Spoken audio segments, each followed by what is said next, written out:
Okay,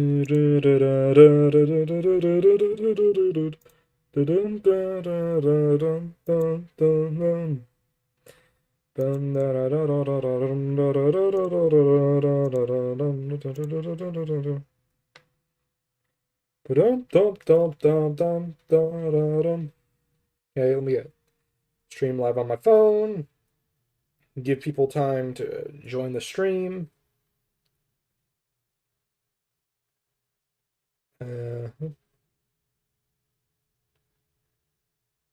What the hell? The thumb.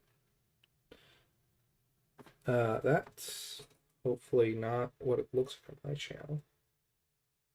Ooh, that. Why is the thumbnail wrong on my phone? Let me refresh. Double check that's. Okay, that.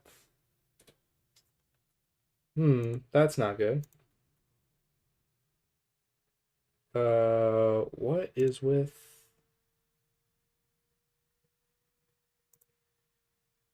Studio? Because it's correct in YouTube Studio. Why is the thumbnail wrong?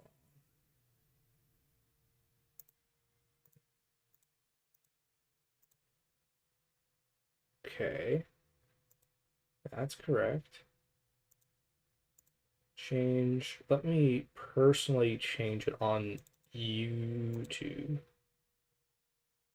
Check, chat. Hello! Hey, we're getting people. I was a little worried Giraffe Town wouldn't get that many people. Let me see if I can fix the thumbnail issue. Because is anyone having that issue?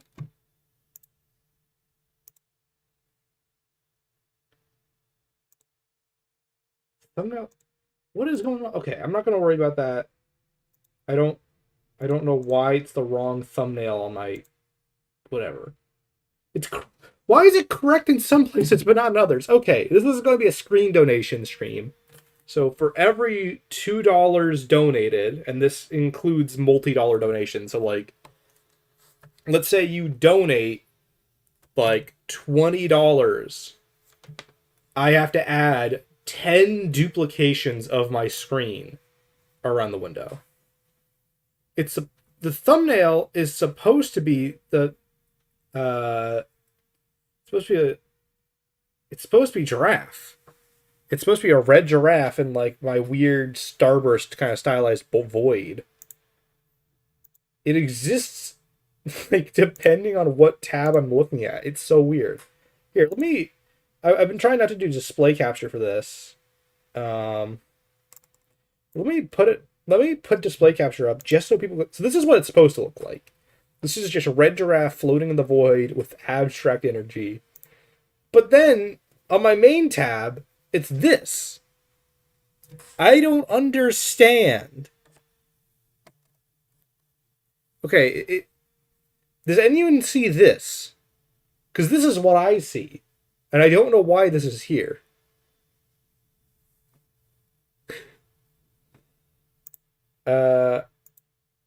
Anyway. Okay. I'm gonna assume it's fine. It's the banner? What? Why? I changed it to be right. It hasn't registered. No! Okay, whatever. I'm gonna play Giraffe Town now.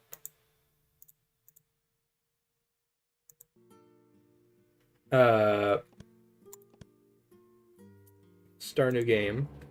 There's a little cutscene.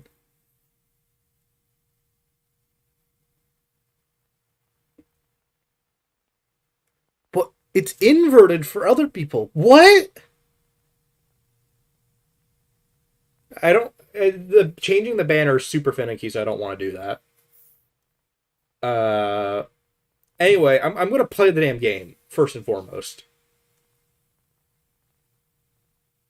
Why is it different? Okay. And run start. So I'm mostly practicing. These are almost all going to be practice runs. So this game if you're not really familiar with Giraffe Town, I am the world's best Giraffe Town player, at least on paper. I was for a while. The worst FNAF theory? Um, that's a hard thing to quantify. It depends on what you consider bad about a theory. Is it like, for example, I think Greatbot's my least favorite because of how persistent it is, despite the fact that I don't think it's true. But I would be lying if I said it exists for no reason. For example, that theory exists, and I can't blame anyone for believing it. Even though I really don't like it, I think Bite Victim 5th might be my least favorite because it's such a bizarre it's such a bizarre implication that a kid who's killed on full display would be counted as the 5th missing children, like the 5th missing kid in a completely different event. So this run would be dead. I'm mostly doing this for a practice run, so we're just going to keep going when I die. I want to complete runs this stream. I'm not going for world record right now. I want to show off this game, and if I'm stuck on the road the entire stream, I'm not going to show it off. Also, part of what's frustrating was I was only doing runs that were deathless, basically, with the exception of deathless being the keyword. There's two different categories. One is no hit, and another is deathless. No hit is way harder because one of the major skips that allows the runs to be a bit more consistent requires you to be hit. You have to take damage to clip through a wall. Because for some reason, Giraffe's invulnerability frames... I think how Sam Ricketeeb, the developer of this game, because it was one person who developed this, how I think he developed the game was when Giraffe takes damage, it triggers his collision to be off, and I think his collision determines his damage detection. So that was how he worked around having invulnerability frames where you can get hit. So you aren't just piled onto taking damage. The issue with that is it's clearly pretty wonky, and allows for some funny shenanigans because you can pause the game and kind of manipulate that a little. I think maybe I'm not sure what you do with one of the glitches I'll be using in this stream consistently. It's actually not a speedrunning glitch. It's more like the speedrunners have adopted the glitch beyond its value. Anyway, I guess we'll keep talking about FNAF. That's what most people in my fandom know.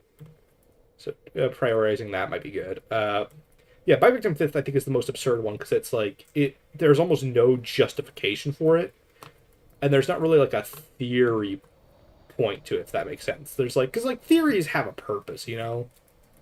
Theories exist to prove a point or solve part of the lore. And Bite Victim 5th really doesn't solve a part of the lore. It just kind of is. It's one of the many theories that exists to kind of...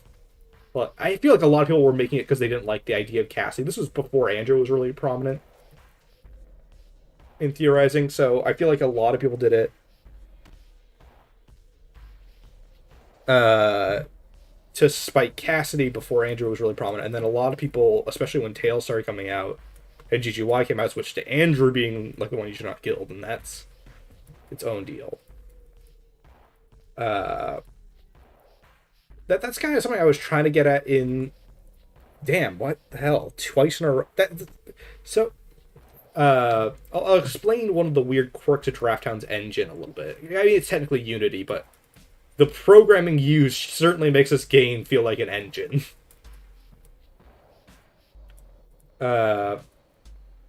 I feel like a lot of people really didn't like the idea of Cassidy, and I feel like there's a certain percentage of What the fuck? It does not do that. I have not played Only Up. Okay, so let me explain a weird physics quirk of Giraffe Town. So Giraffe Town has this thing, you've seen it several times, where I go into a falling animation, and Giraffe spreads out his arms as he goes horizontal when he falls. But Giraffe's actual model is what's used for his collision engine.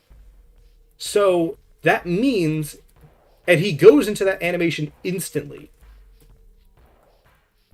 So when Giraffe is about to die, he basically can cheat a sort of jump because he's goddamn horizontal, centered around the upper part of his torso.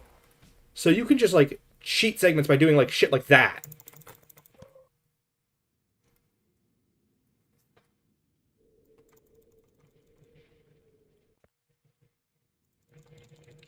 So now we have the clown shoes, which allows you to play the game like a normal platformer. I'm actually not doing that bad time-wise. This is not world record pace, by the way. This is so not world record pace. I'm 2 minutes behind world record for context. So, yeah, so the jank of Giraffe Town allows a lot of weird subtle glitches. Oh. Okay. Giraffe Town is Springlock suit. It feels like it. If there was a game to simulate the feeling of performing in one of those death traps, it would be Giraffe Town, where everything just barely works, and you trip and you die. And again, I guess you can trip and die in most situations.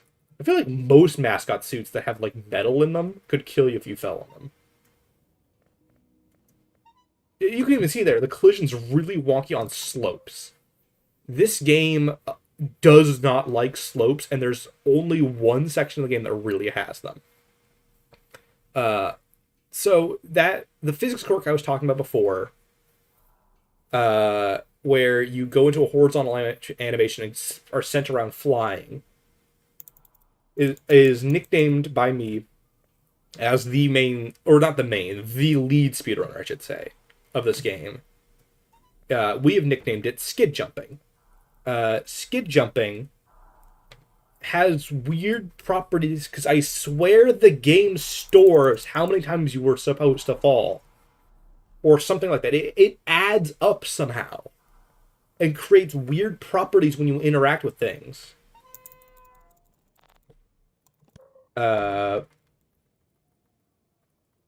Like, so if you consistently skid jump, moments where you should have skid jumped normally will introduce this, like, a magnet feet thing.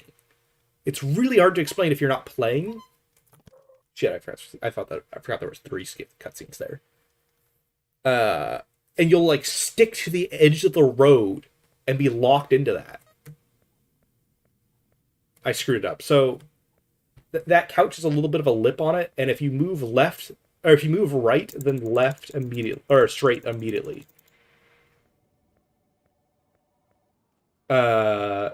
You can actually move while the heart screen's still going, but only if you have the clown shoes. In the FNAF 2 Save Them minigame, why don't the dead kids possess the toys? I think it's because they were never stuffed in the toys. I think Charlie learned her lesson with the first batch of kids and decided, you know, maybe stuffing the kids and making them possess animatronics wasn't a good idea. And it's, even if she did do it off screen or something like that, it's kind of a moot point because the toys are scrapped anyway. So unless there's a plot point that comes later, where the scrap toy animatronics come back or something like that, that's never really going to be a factor in the story.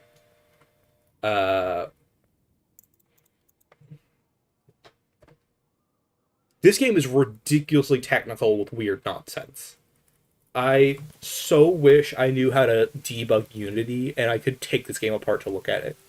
Because there are so many things I don't understand. Yeah, I am... Hold on. You have to listen for that static effect, so that means I've loaded into the level, and then I can do a bit of the shadow walk. Let me see if I can do this trick. You can... So, Giraffe's... Oops. So, Giraffe's jump animation is slower than his running speed. Actually, it's a little different. It's... So when Giraffe jumps, he gets a burst of speed, but then he slows down completely. He basically can't move after that point. So your goal for this section is to jump as few times as possible, and you can skip a couple jumps. Most of them you have to do, but one of the first jumps, actually it's technically the second jump. The second jump and the second to last jump you can skip. Like that. Because you can actually jump a little off platforms. Every version of Giraffe Town is personalized, I fucking swear. if any game were to have an AI that's meant to mess with you subtly, it's Giraffe Town. Because I swear physics properties and traits just change. Oh, whoops. If we screw up this next segment, this is actually why I want to do a run. JJ instead of use, I feel like some characters were put in UCN because they would never appear again otherwise. Like, Trash and the Gang are such a situational cast of characters to use. That I feel like he wanted a character to use, and I feel like he didn't want to just repeat Funtime Freddy's custom night mechanic, even though he did that with Laura. I think because, I mean, think about it. You're coming off of custom night from the sister location. Oh shit, this is not a bad... I mean, we can't win from here. It's too slow. But this is a complete run we're going to get through with the correct RNG. My version of the hippo operation. So I feel like some characters were put in UCN just to be obscure. This is actually not a bad run. If this was earlier in time this wouldn't be a bad run at all.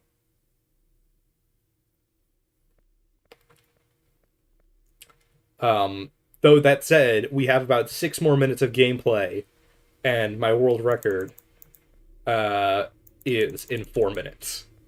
So unless I get really good in this next moment. My guess is, yeah, they're going to do something weird with the release of Ruin, which is why they haven't announced its actual specific date yet. But it has to be the case. Okay, so yeah, this is an unskippable cutscene we have to sit through. Oh, whoops. Zebra is real. 8218. That would be amazing. I've thought about if the channel got big enough commissioning small games.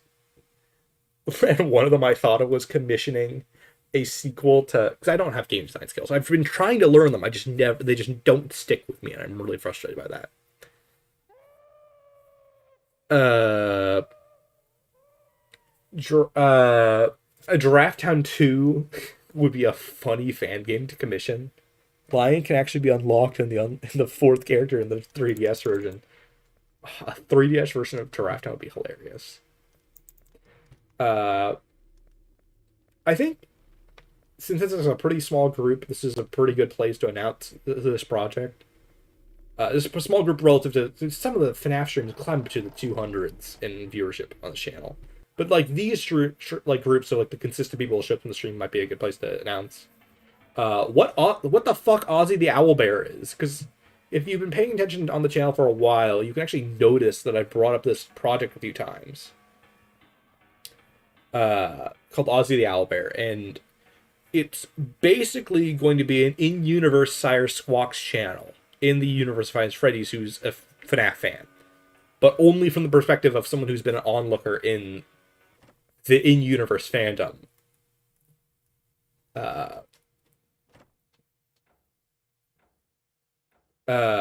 So that's what Ozzy's going to be, and I might make a joke that in the universe of Five Nights at Freddy's that Ozzy lives in, Giraffe Town is this unrivaled, super popular game that has like 3 sequels and like continues to be released and developed, and like is like a Minecraft level hit, just because that concept is so fucking funny to me. Because it's not that. It's like Tattletale. It's a game that was really cool. Cool and asterisk. This game is way too hard for most people. I have played it so much that it's very much a non-factor to me. But it's a decent little like spoopy semi-horror game. Not really. I mean, it tries to be scary. I don't know. But I don't know how much of this is genuinely trying to be scary or not. I can't really tell. So we've officially passed the world record, by the way. My world record's like 453, I think. 1453. But this is good practice. But yeah, I just think the idea that there is a universe where Giraffe Town is this monster blockbuster hit. And that being the same universe that the FNAF series exists in is such a funny premise that I might include it as a running joke. Like, not every franchise can be Giraffe Town. I think that premise is funny enough, and it's not like lore breaking enough where like, because I can't include too many theories. Because A, how would Ozzy know? Fuck. That's like the worst bug in this entire game. So you know how I said Giraffe's collision detection is like fucked to all hell. This fight, the collision detection is even more screwy for some reason, and I passed up ammo I was supposed to grab. And if you're out of, or if you're too close to him, he won't attack, which is supposed to pause his movement speed, which prevents him from, which means he doesn't ever attack, which means he moves into you, and he has a hurt box built into him. So you're just stuck in his hurt box perpetually if you get too close to him at certain points. That said, I think I can still beat him if I'm lucky. If I screw up again like that, or just take a bad turn, I can easily lose this. Another funny quirk of the Sun Eater, this enemy I'm fighting right now, is his movement tracking is like scaled wrong. So he doesn't recognize Giraffe's movement pattern when he's jumping. So you will see sometimes he'll just like stop moving when I jump. And it isn't because his usual, because he does this attack. How this fight's supposed to work is he does his attack, you shoot him a bunch. It prevents him from catching up, even though his movement speed is faster than yours. But as you can see there, ammo spawns throughout the arena, so your goal is to like just run around and dodge. And then just unload on him.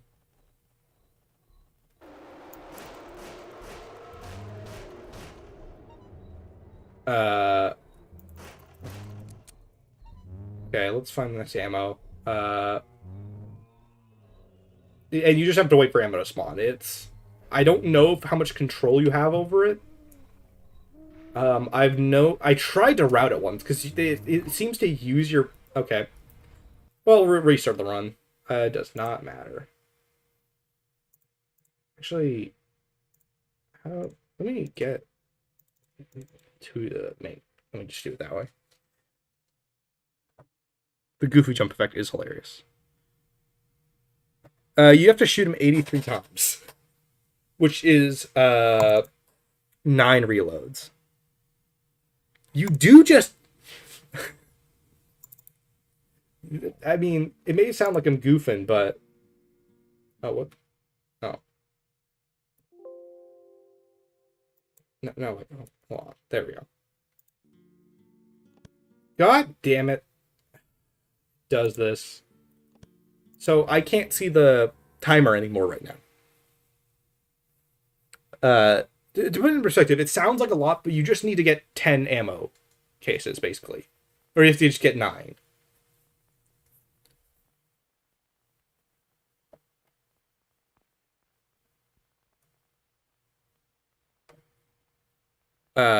You just have to get the ammo 9 times, basically. So it's not as bad as it sounds. So, by the way, officially now, I can't see the timer. Because I don't know why Live Splits has this running issue at Giraffe Town. You'll tell me, but it'll be delayed a lot, so I won't really know. Okay.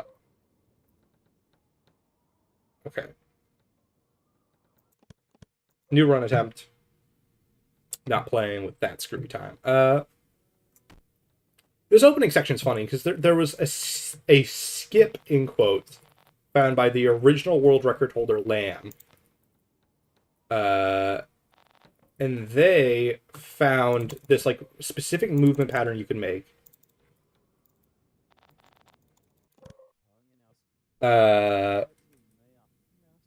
Oh yeah, the language just breaks in this opening segment for some reason. I think it's because he has dialogue on screen the same time as you're opening the menu, and I think that screws up the text reference palette or whatever it uses.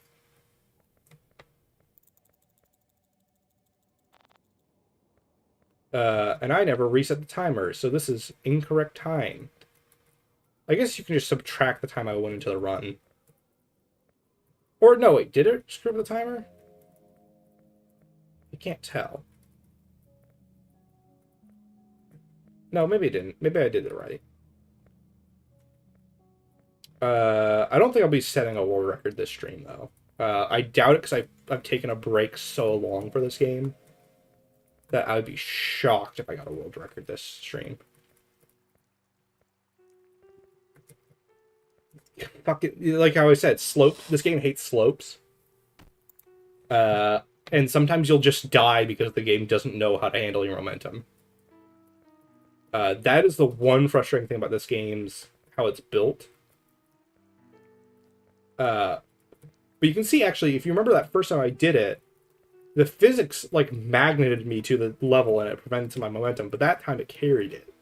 And that's where the stored data that I'm talking about, I think, comes in. I think every time you skid jump, there's some physics value that's built up that screws things up. It's the same road every time, yes. The entire game has very little true RNG. There's only... Because the Sun Eater fight places ammo basically wherever it's inconvenient, from what I understand. God damn it. I might just restart the game on this run. I don't see the point in maintaining it. Whoops. I press continue. There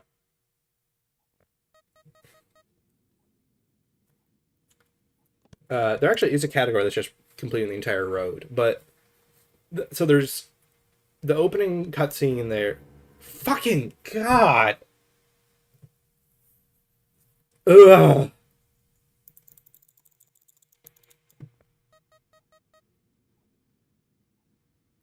I keep clicking early to clear up the screen because when you restart the game by tabbing out of it, you have to click through this like dialogue prompt. But when you restart the game normally, it just puts you on the title screen. Hello, it's Atchel. It's Giraffe Town time. We're playing Giraffe Town. I need to get more practice with the opening cutscene anyway, or the opening segment, the tutorial, whatever you want to call it. So there's the tutorial, the road, also as the bridge, as I called it a lot early on.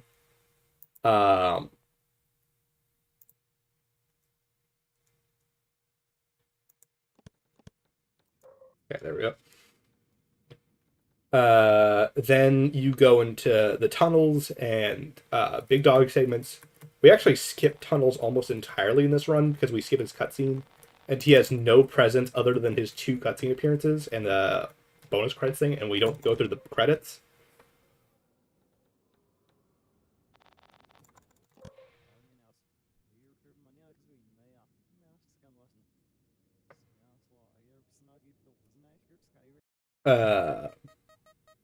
It could be cool if I discover a skip. I don't know what skip I discover. I mean, there's one skip I've theorized about, but it doesn't. I don't think it's an actual. I think it's a.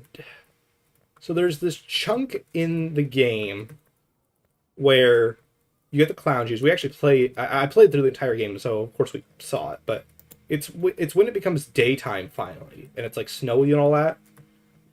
That section, you can actually see the bridge you run on in the distance, but physically that doesn't make any sense. Which leads me to believe it's a dummy bridge meant to show you how far you've come. That is not the real bridge you play throughout the main level. And I've tried to access it a few times. That was not an optimal version of the Section 2 skip, but whatever. That was actually slower than if I just played it normally.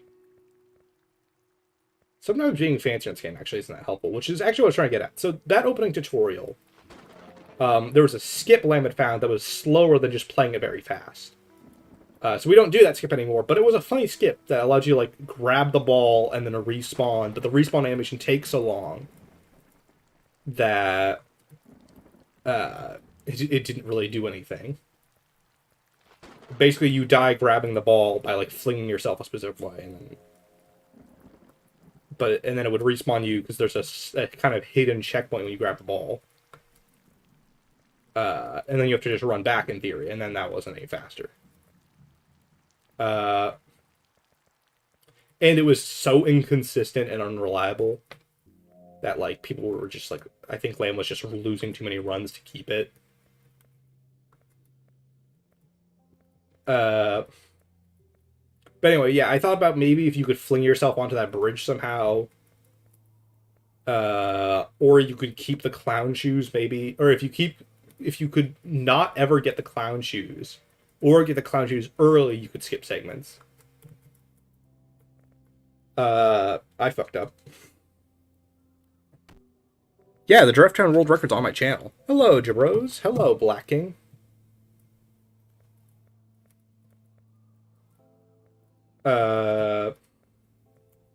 It's on my channel. It's also on the. I put in the description the leaderboard and the official Giraffe Town Speedrunning Discord, which was created by me, Lamb, Noller, and Stapler Matt, who are kind of the last bastion of Giraffe Town speedruns right now. Giraffe Town was like never a popular speedrunning game, but like we are all that keeps that the memory that it was speedrun ever alive right now. I think some of the original creators of the speedrun categories and all that aren't really around anymore in terms of the community. The community in quotes. The like 5 Giraffe Town fans collectively, maybe. That was not a great. So we're actually coming up on the best place to die in the speedrun, which is right here. So if you fling yourself here and die, you're actually right above the death plane, so you respawn almost instantly, which means your only punishment for dying there is the get back up animation of him standing up. Which is not punishing at all. I mean, it's not as good as being deathless, but if you're going to die, you do it there. Because it's the same death plane the entire bridge. Which means if you die at these higher segments, it takes a while for you to fall down. So you might as well die. No, I'm hoping to get more people into speedrunning Giraffe Town. I love this game for speedrunning. This is Giraffe Town. You get the clown shoes. Oh, jumping is good for pivoting, and you have to trigger these certain spots. So yeah, Giraffe has like a turning radius normally. So if you jump, you can kind of cheat the turning radius a little bit. It's not faster, quote unquote, but it's a little easier to control and prevents you from potentially wasting time turning around slower. Because Giraffe's turning radius is really weird. I fundamentally don't know how the game picks it sometimes. I shouldn't have jumped there, that's slower. I mean, this isn't a perfect speedrun by any means.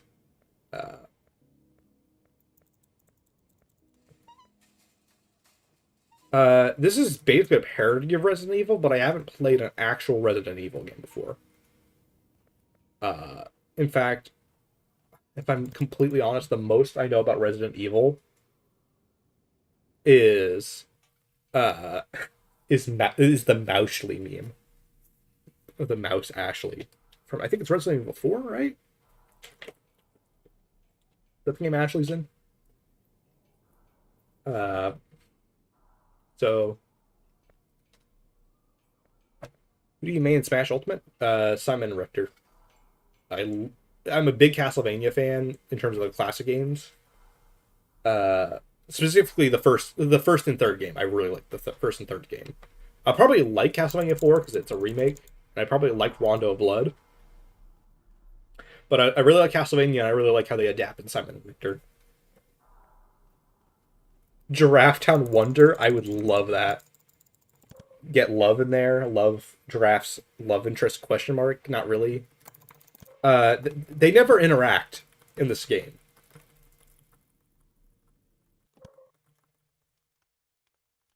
Okay.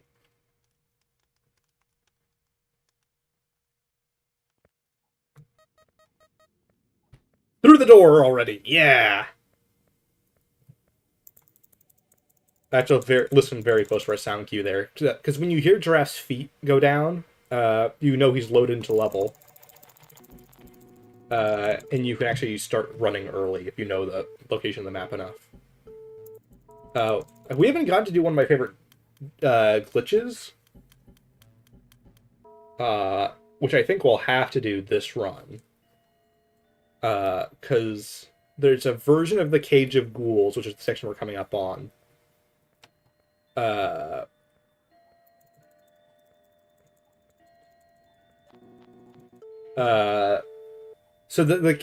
you have to get two keys in the Cage of Ghoul, and the second key moves. It isn't always in the same spot. But it has 3 specific locations it can be, and you can sort of manipulate hold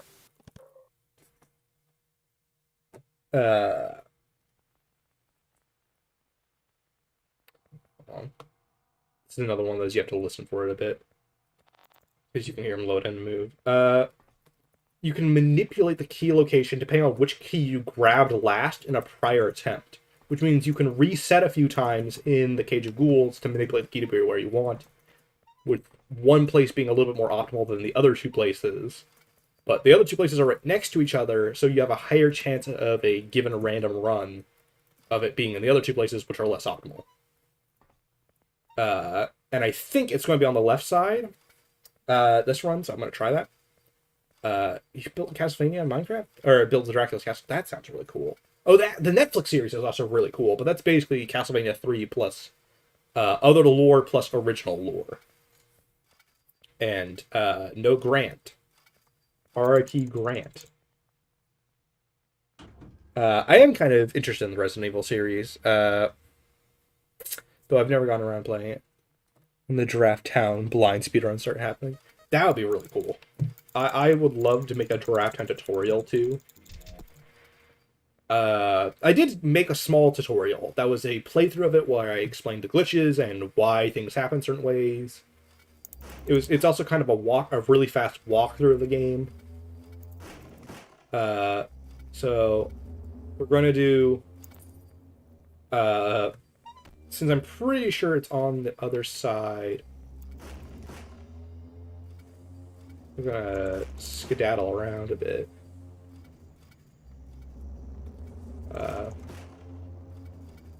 Yep, it's here.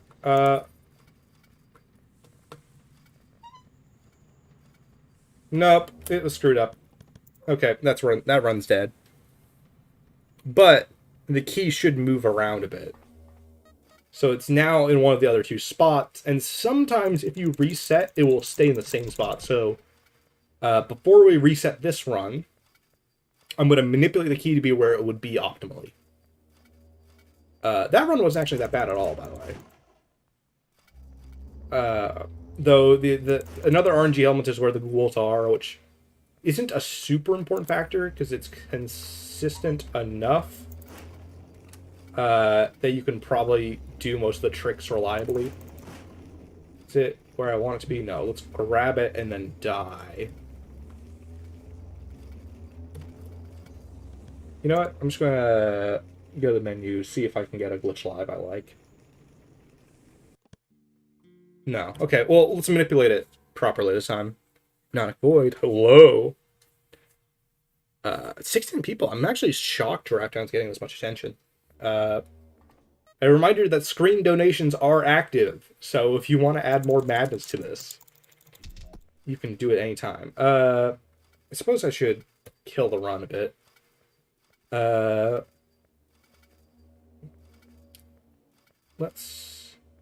should probably just run to it, actually, since I'm not. Giraffe Town 2 is the best game ever. Too bad it's alternate dimension accessible only. So you can... Oh! The key's in the optimal place. Okay, we're gonna die and let it be there. Hi, church. Welcome. Oh, I guess not welcome. You've been here for a bit, but... Anyway, let's just move on. New runs. Wow, the stream count has been fluctuating so much. We jumped to 16 briefly, but now we're back to 10. We've been at 10 pretty consistently, but it jumped to 16 for a second. For a not FNAF stream, this is doing surprising. Okay, so new run attempt, new day, new giraffe. Not really. Well, kind of new giraffe. This is made by Snow Cone Solid Productions, which is just one person named Sam Khatib, from what I understand. I'm not sure who exactly Sammer is. I know on his Twitter, it seems like he's into NFTs, but I don't know if he's like really a jerk about it or just like a struggling single programmer kind of thing going on, or not single, a struggling lone programmer deal, or not. Because like if you're like the only guy and you're making NFTs, that's not the worst. Yeah, nobody's donated. We haven't done the donation gimmick yet.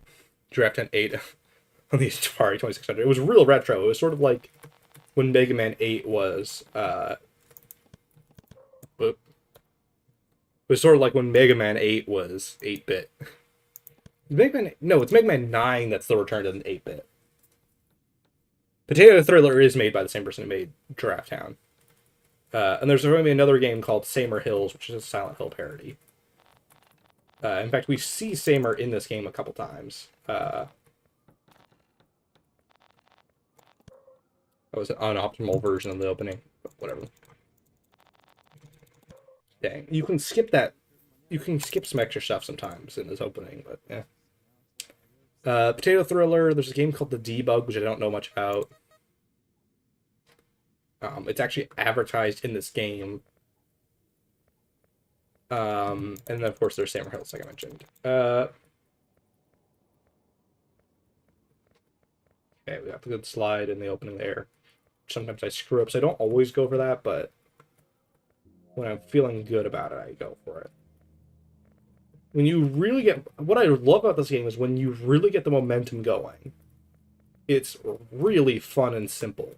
You're just like, wow, darting around every corner, like zipping around, etc.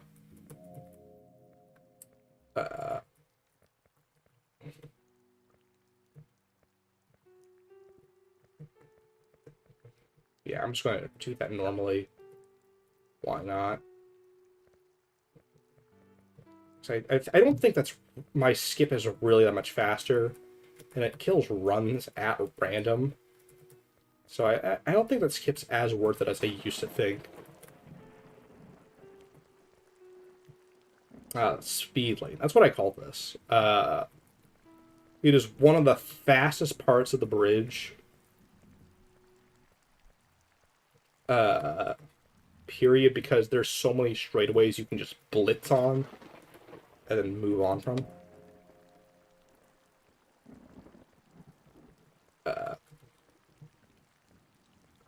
You notice I actually am playing on keyboard and I'm mostly using my mouse to turn, because Giraffe automatically orients to wherever your mouse goes.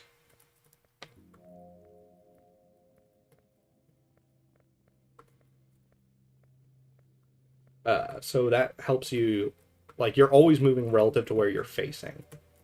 So you can do a lot of finer movements and controls to sort of counteract Giraffe's very clunky movement system. I would never wish playing this game on controller on my worst enemies. Okay. Strength or money play to trip. Giraffe Town's like $3. Or it might be $8 at full. But Giraffe Town's not that expensive, luckily. I can't really read chat because I actually am trying to play this pretty seriously. I'm trying to get to the point where I could go for the world record. Not that I would set one, but that I could try. My goal this stream is not to, like, set anything, but it's to get to the point where I'm recognizably, hey, I'm the guy who can play Giraffe Town very fast again. So I can set tutorials and, like, keep engagement going and, like, do races, potentially. Etc. I want to have the skill to be Giraffe Town's #1 again, even if I can't set a new record. That was the debug sign we just passed up, by the way. This is checkpoint 6, by the way, the road. You can tell exactly which ones they are after a while, once you've played this game enough. There might be a time save here. Yeah, so this is the best way to die. Uh, I can't read chat right now. I keep trying to, and then I make out like 4 words, typically including the phrase giraffe, and then I'm clueless.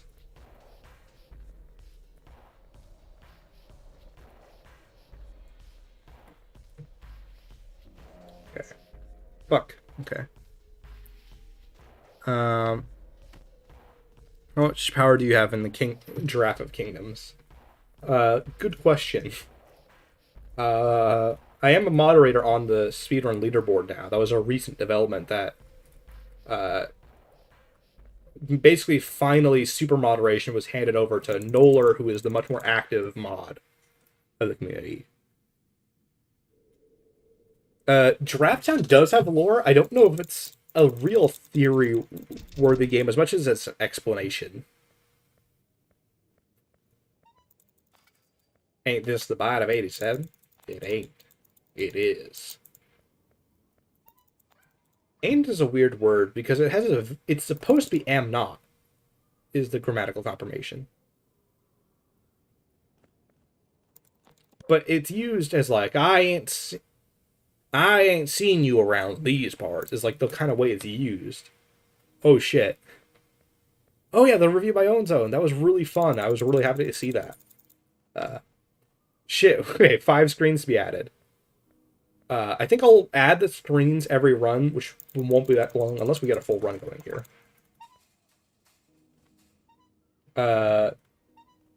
By the way, I don't want to say this because it's like it's only semi true. So I don't have Help Wanted or Security Breach anymore due to shenanigans. Let's just say I don't own those games anymore, or I never owned Help Wanted. I tried to get Security Breach, and I think I refunded it because it couldn't run on my PC. And I'm like, I'm not going to spend my. I played like an opening section of it. I never made it that far, which is why those 2 games are always reused footage from other channels on my channel. But I have a Steam Deck now, and the Steam Deck can run Security Breach, and I have the Quest, and the Quest didn't have Help Wanted until recently, and I got my Quest 2 working finally lately, so I can play both those games now. So I've been wanting to like maybe do a sort of donation stream where I could use that money to play, but then I'm like, is that begging for money basically? And I feel bad about that. And then the other thing is I can't get the money until a month later. That's how Giraffe Town stuff.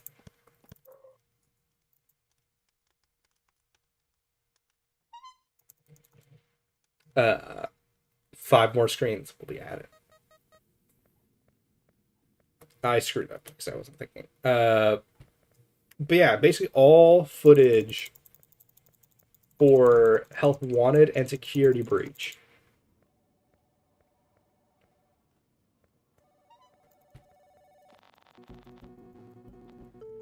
I got spring locked. Damn, the rain. So yeah, while I will not beg for donations, I will say know that those kind of donations go towards me potentially being able to play Security Breach. So I'm not exactly broke by any means, but I definitely am not the type of person to have the money just drop it on a collective like $60 of a game randomly, unless I really know I'm going into it. Which, I mean, Security Breach is one of those games that I especially need to play for Ruin. But yeah, I do not have Security Breach because I refunded it, and I never got Help Wanted because I didn't want to play it in Resident Evil stream. Maybe I have to get Resident Evil though, or I have to get some Resident Evils. I'll probably just play the remakes. Oops, screwed that up. This is definitely not a world record pace, but it was a pretty fast bridge. In theory, Security Breach and Help Wanted. If I were to buy a game. Like I said, if you've ever noticed, the games I recycle the most footage of are those two, or I borrow the most footage of.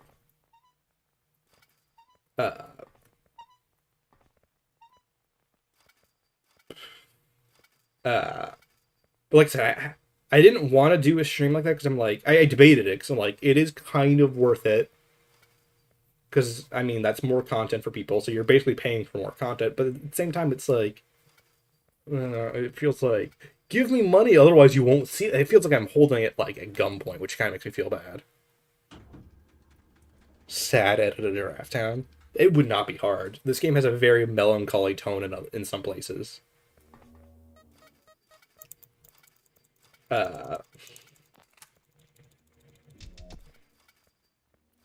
There's weird hidden shit in this game that I don't even ever know why you use. Ban. I don't watch a lot of yeah, to be completely honest. I'm not the biggest fan of the channel because I feel like I don't like any channel that feels contrarian for the sake of it and not because they genuinely don't believe something. And yes, sometimes gives me that energy. Not always. It's not like a all the way through problem. But there are times where I feel like something's being said. Let me try and manipulate the spawn of the key. Top 10 saturated sound scenes. That'd be great. I do get to add 5 screens soon because this run's dead. I'm gonna manipulate that. But I want to set up the draft. I want to set up the key. I'm not. Some channels I'm just like, man. As much as I'm negative and I don't. And it's kind of one of those like, oh fuck, now it's in the correct spot. Okay, here, let me. Okay, there we go. Okay. Let's. Where is it? There it is. Control V.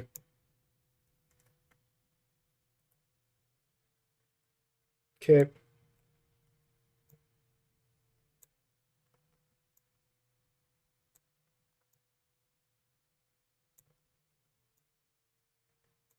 There we go. Anyone want more Giraffe Town? Pitch that to watch budget. That would suck if. Oh yeah, I just joined chat while I'm slightly trashing him.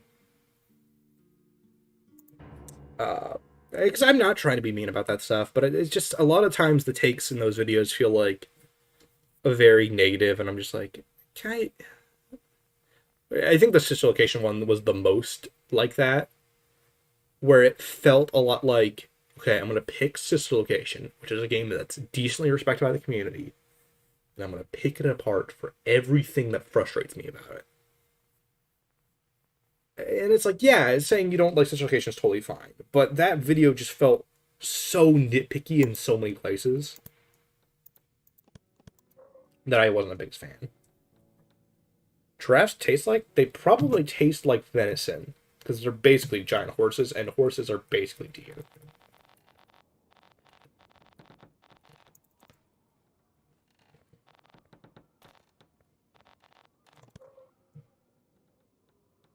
Yeah. There's nothing wrong with like liking that stuff though.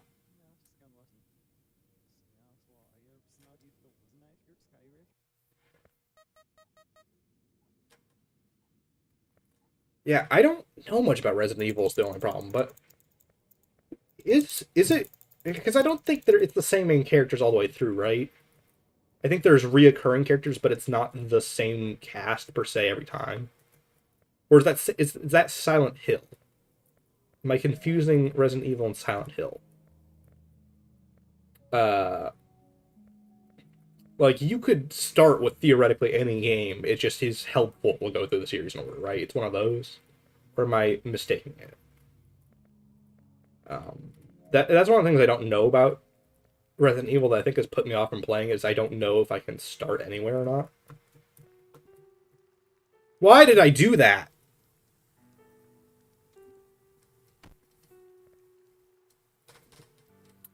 Why? Why did I go for the skip that doesn't exist? That's not a skip you can do. That is something you can do. No, not really. Okay, actually, there is a kind of cool recovery skip you can do here. It's not worth it. It's faster just to play it normally.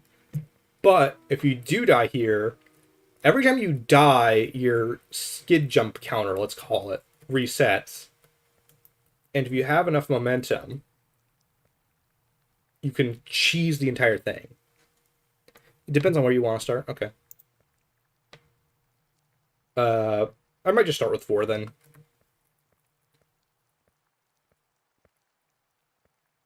Or I want to get into 4. I need to reset this run. That's terrible.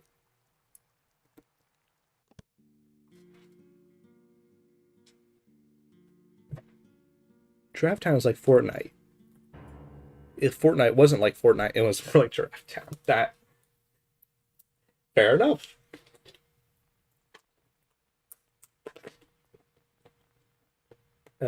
We can't lie. Minecraft is a lot like Sonic 2, if Sonic 2 were like Minecraft.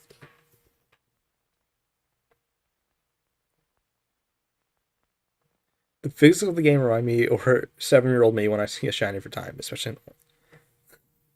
This game does have the feeling of you are controlling a 6-year-old who just saw something they want in a late Toys R Us. And you cannot control yourself, and you were just full momentum born. Looking at, I don't know, do Beyblade release or whatever. What would be in Toys R Us?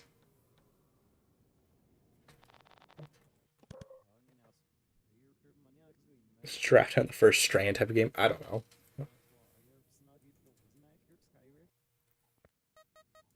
Rixulon. So, fun factoid. You know how Poppy playtime skips are affected by lag, and the momentum engine genuinely uses your frame rate to determine things? Giraffe Town has a little bit of that. I think they're both made in Unity, so this must be a Unity thing.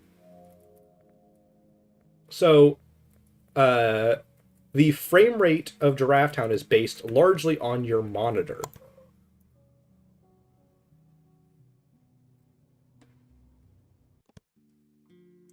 For whatever reason.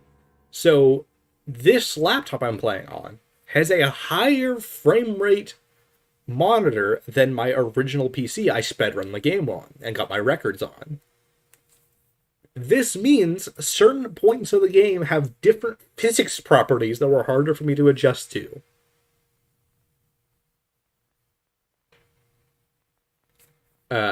It's not because I've been practicing all month on this computer. You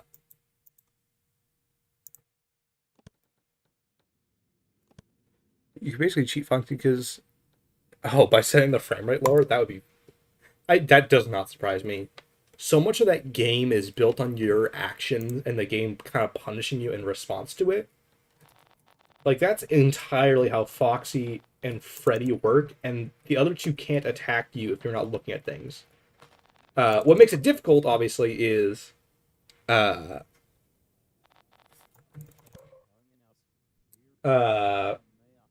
makes it difficult is you have to look at Freddy and Foxy to properly beat them. And the counterpoint, in theory, is that you cannot beat Freddy and Bonnie and Chica if you're looking at the cameras. They kill you and punish you.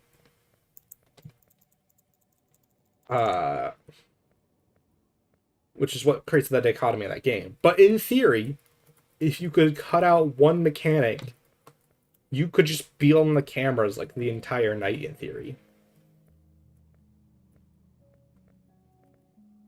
Or you could do the opposite. You could just never open the camera and win if one character was like removed. Because I don't think Freddy can attack you unless your monitor's open. So I think if you could literally cheat Foxy out, you would never lose.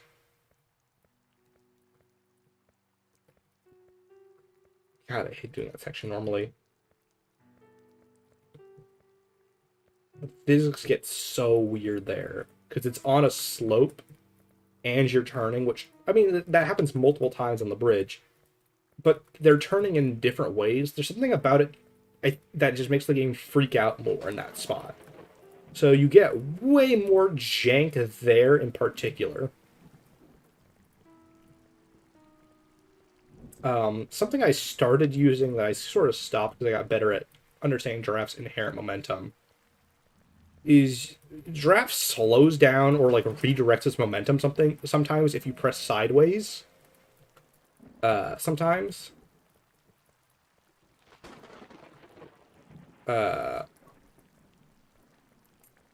So you can kind of subtly brake and like turn a little bit if you press a direction while turning that direction, and like slow down, almost pivot and drift a little bit, which is why we called the road only speedrun category initial G%, because you're basically drifting down a road with how Giraffe moves. It's very funky. He controls a lot like a car. And there's the magnet feet. Killing the momentum pacing, which is Okay, here's another physics property that makes no sense. If you're holding down the thing and go flying into a skid jump, you'll have magnet feet guaranteed. But you can avoid magnet feet largely, if when you go into your animation, you're not holding it down for whatever reason. If you're not holding on forward. Which means you can sometimes do skips you would normally be unable to do because of the skid jump counter by letting go and just letting Giraffe fly and hoping you hit things right. I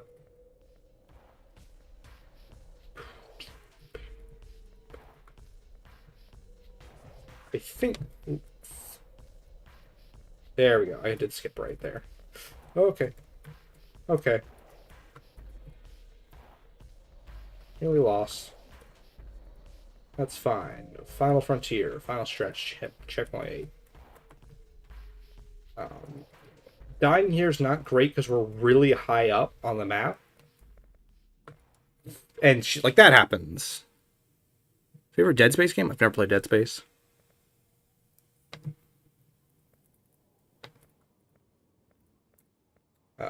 Sorry, I'm not reading chat right now. Because that was actually a pretty good run, so I was getting into it. So I wasn't reading chat.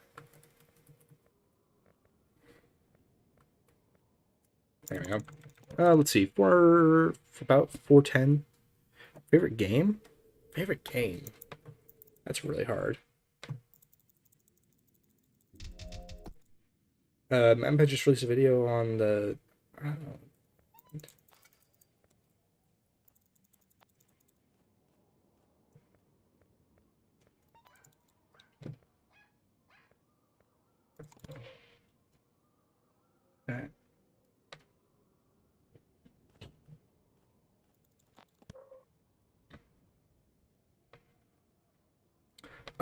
So actually my next video is about the order of deaths.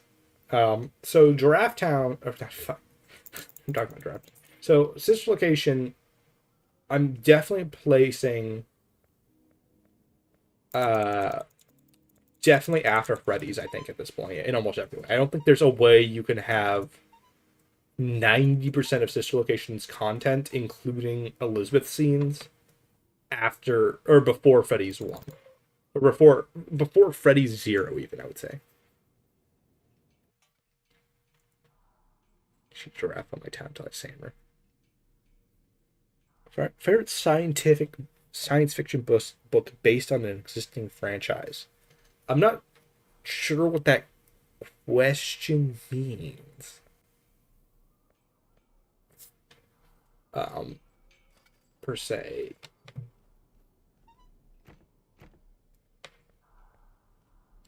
Something Pizzaplex. Something Pizzaplex indeed. So actually jumping there is not bad if you can pivot right, because you can preserve a little bit of speed and keep moving while you're clicking through the text box. Because otherwise it cancels your speed. And the same reason I jump there is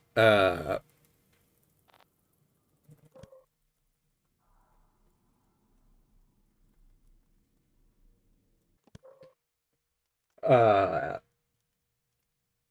is because you're locked into animation of Giraffe talking, and you can skip that while moving in theory, and get to the animation play before Giraffe says anything. And I screwed up the shadow walk. Anyway, practice is practice. I'm not really worried about that. Security breach clearly happens first, guys. I'm glad that at a certain point, FNAF stopped being never-ending prequels. Oh, Halo, Dune, Star Wars, Trek, etc. Well, Dune was the book series first, which is what I do not chew on hot glue sticks. Favorite science fiction novel? I don't know. I'm not much of a book person in general. Yeah, it is weird how it's very likely Ruin will drop before Tiger Rock. Which is funky for so many reasons, because Ruin isn't... I mean, Book 8 is kind of guaranteed to be more prequel, because that's all Tales it really is. Not really any Tales stories after Security Breach.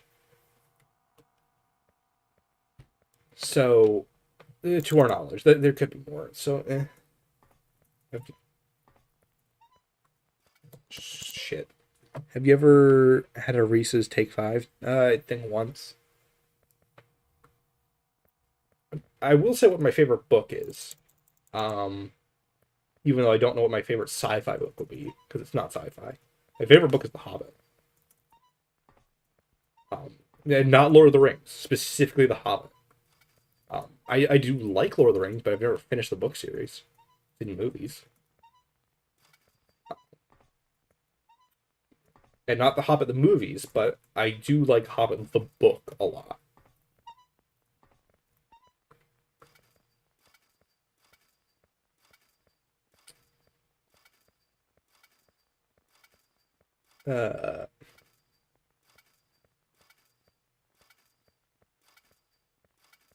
Yeah, in some stores it's Tiger Rock. This happens with every Tales book because they come out a little early because stores just put them out. Uh, yeah, Halo does have books. Okay. Let's see, what pace am I at? 10 minutes, so about 5 minutes to beat the... Yeah, I don't think I can beat this entire rest of the game in 4 minutes. Because this section is so much more static in a pace.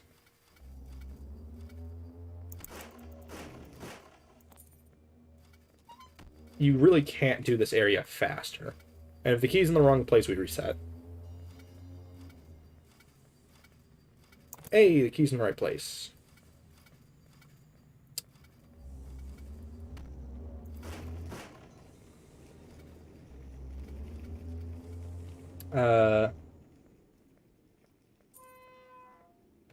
I do have another book series I really like. That's really I don't think anyone's ever heard of, which is the Varjak Pa duology. Unless there's a third book now, because I think the writer said he wanted to do a third book. I don't know if that happened or not, because I haven't read in a while. But Varjak Pa, if you've ever read the book series Warriors about like the cats that goes on like the real cats that go on adventures kind of thing. Uh, and it's kind of like that, but it's a lot more city focused. It's a strange book. Let's see. My friends are working on a Minecraft mod that seems like anything. Look to. It's called Fazcraft. That'd be cool. I typically actually prefer more adventure or basically any mod that adds in some level of new gameplay or like adventure sense to Minecraft. Like I really like Hexit, or I really like yeah, Hexit's what it's called. Hexit I really liked. I really like Dragon Block C because that completely changes your sense of Minecraft. Something I've been really into some superhero mods lately. Uh, Specifically Fisk superheroes and kind of adding in. I've been adding in a lot of various mods that have great bosses. I'm really excited for Nexo's Ben 10 mod being remade.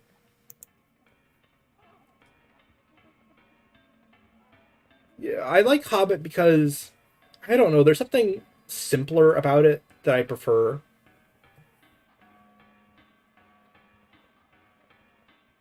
Ooh, creation and combat potential cameras. That sounds really interesting. I've never heard of a FNAF mod with combat. That sounds kind of cool.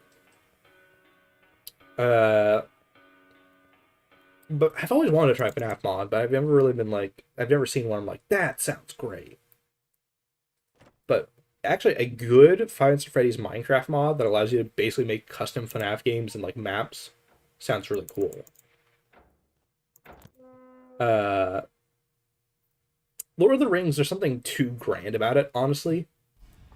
If that makes sense.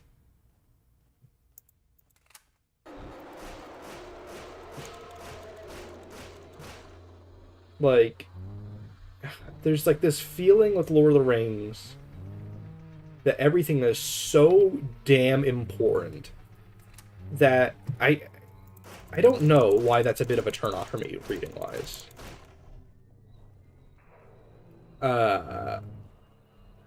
There's something about this idea of a simple adventure and the weight of its characters that has something else to it that it's kind of the reason I really like Spider-Man comics. I'm becoming a comic nerd. I'm not quite there, but uh,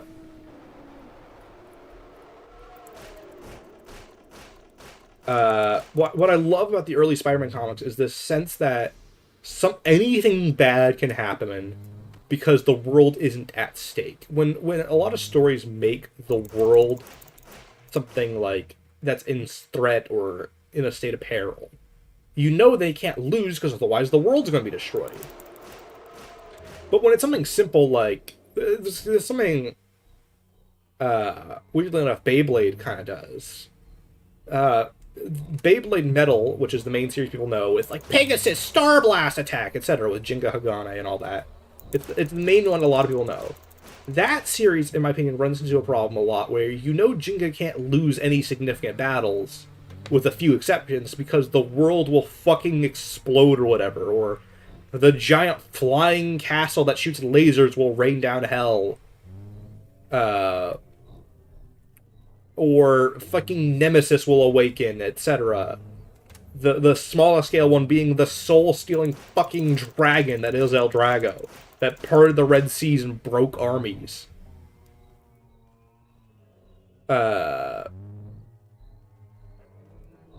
Like, that, it's really hard to get into that show if you're watching it anything older than its target demographic, because you're like, because like kid shows can have engaging plots and shit. Like, and when I say kid shows, I mean genuine kid shows, ones that are meant to appeal to specifically to like your 5 to 10-year-old range to get them to buy something.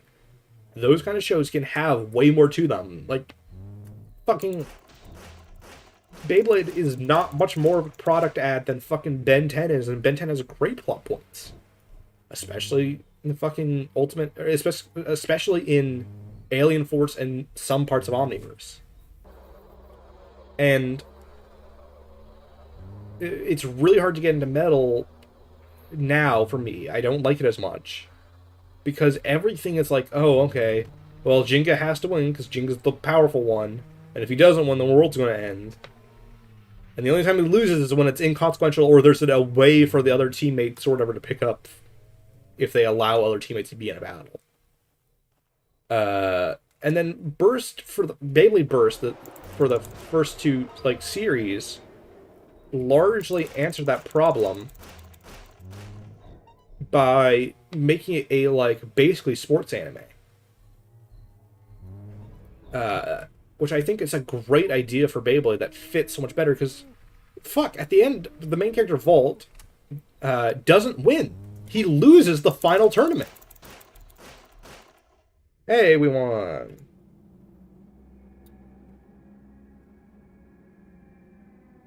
Oh yeah, I think this game is better than Garden of Banban.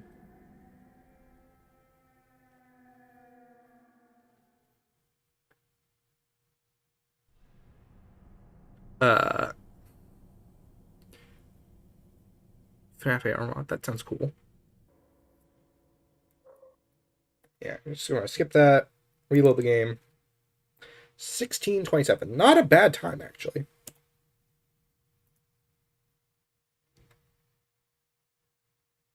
Omniverse was not mostly made for kids.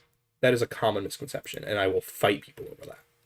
Omniverse is more kid friendly than than Alien Force was. I will concede that. It is goofier in a lot of places. It is more comedy focused. But there are a lot of scenes that are just as serious as Alien Force can be.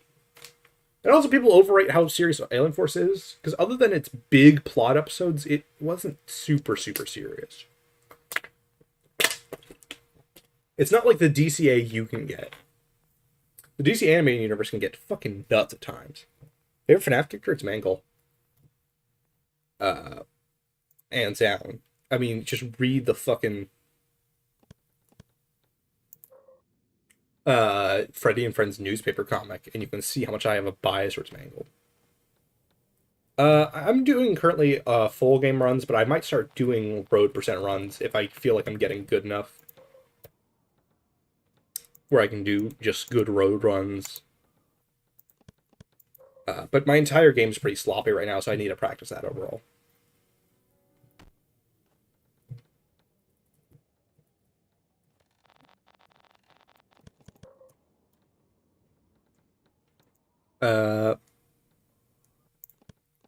Yeah, I will say, anyone who says Omniverse is just for kids has never really watched Omniverse. Okay, Zangle is kind of my joke pick for my favorite character. I do genuinely really like Zangle's character design. But Zangle doesn't have, like, a character, you know? That's the one part about, like, picking a character that's funny or obscure, is, like... Zangle... Like, compare Zangle to Circus Baby. Like, you can't compare those two, because Baby has so much more going on with her, etc. And Zangle's a funny sprite fox dragon. So to genuinely say Zangle, this funny meme pick, is my favorite character is a little... it's a little fun. It's funny, but it would be a bit disingenuous.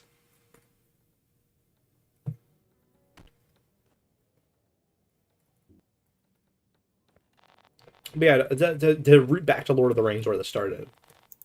Lord of the Rings, there's something so grandiose about it, it's so serious at times where it's like, I kind of want to pull back a tiny bit, not too much, because to me, a part of like the tragedy is comedy, and Lord of the Rings does that a good amount, so it doesn't ever make it feel like these are inhumane, perfect, noble warriors going on this quest. Like, is it Merry and Pippin? My brain just totally... Or am I thinking Mary Poppins? But those two. People will know what I'm talking about if you've seen Lord of the Rings or read Lord of the Rings. Are a great example of they bring back the kind of spirit of the hobbits to counterbalance Frodo, who becomes so serious by the end of that series.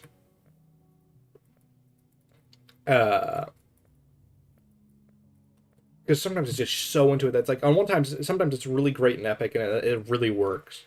And other times it's like, I just want to smile a bit so I remember why I care about these people being hurt.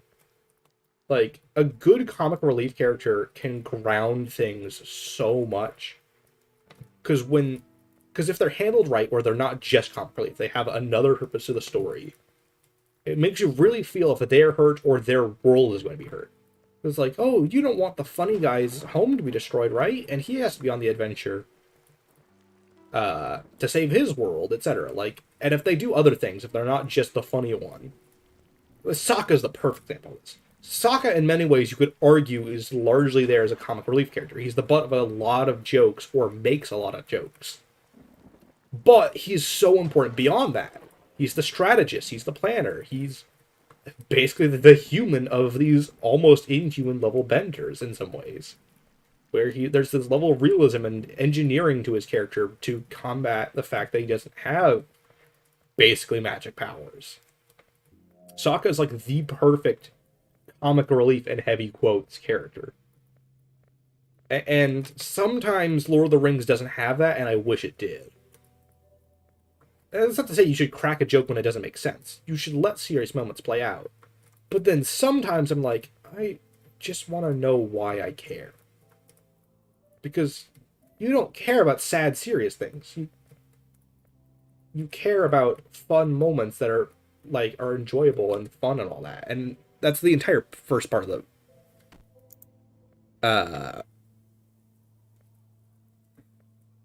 and Lord of the Rings does a decent job. It just sometimes it goes a little too far.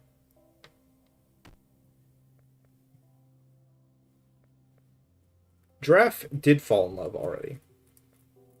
If you mean again, that's a good question. I don't know. The world's kind of ending and coming back together, so who knows?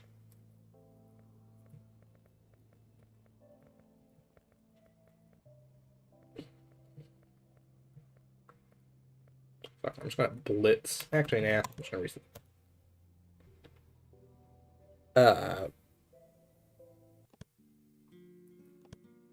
Yeah, Lord of the Rings, I think, is a good balance. It just is not as fun as The Hobbit. Browser, I use Opera GX mostly. I do use Edge, but it's only for my YouTube stuff.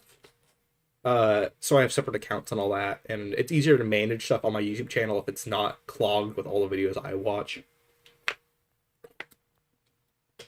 The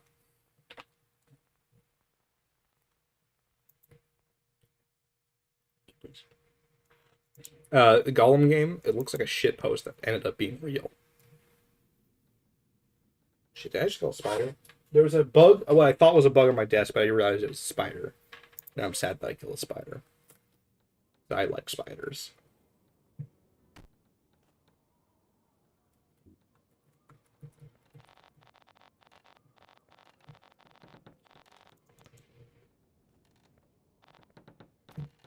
It was a very small spider, for context.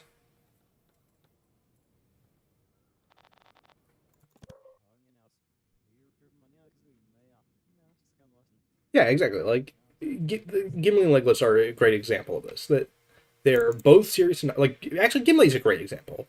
There are a lot of times where Gimli's just kind of a funny character in moments. But he's still there and he's still important and he's still like the warrior in many ways. So you can't really have it, and it makes you care when he's there and he might be in danger or might get hurt, etc.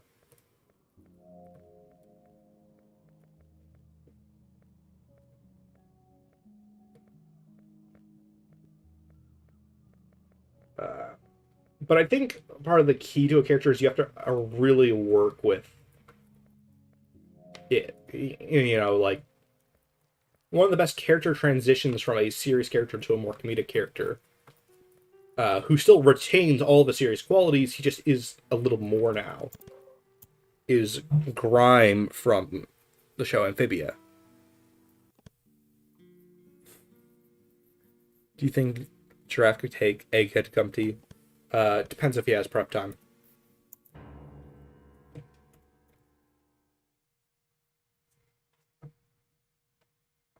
It's all about prep time. I think Giraffe solos if he has prep time. You know, let's do an initial G attempt, actually. Why not?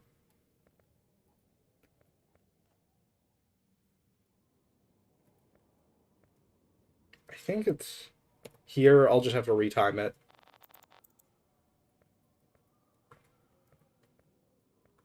It might be when you respawn, which means I lost a little bit of time already. I think I'm just going to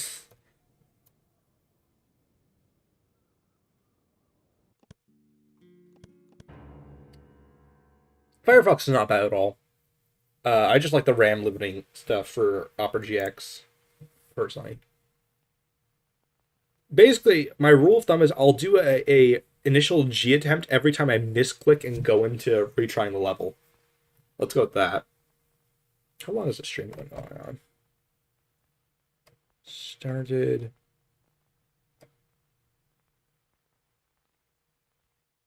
An hour ago? Okay. So I'm guessing it's about an hour and a half. Oh, this is an annoying thing. If you ever press no for the cutscene, uh,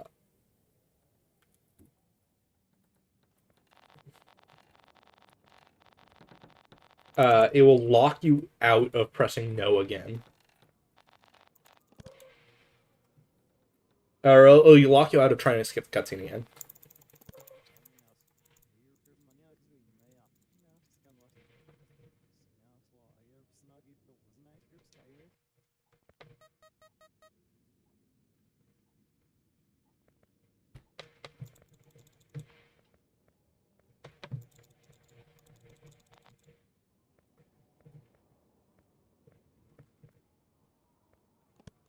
What the fuck? Okay, let's do an initial G attempt.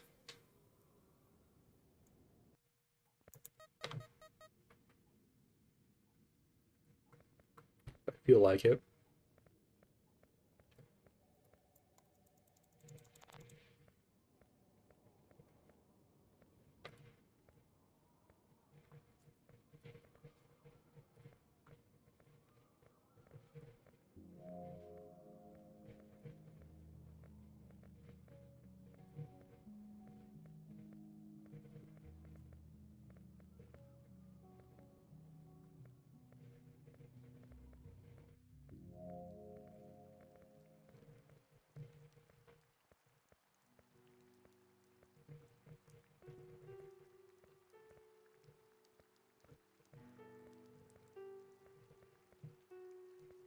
What the fuck?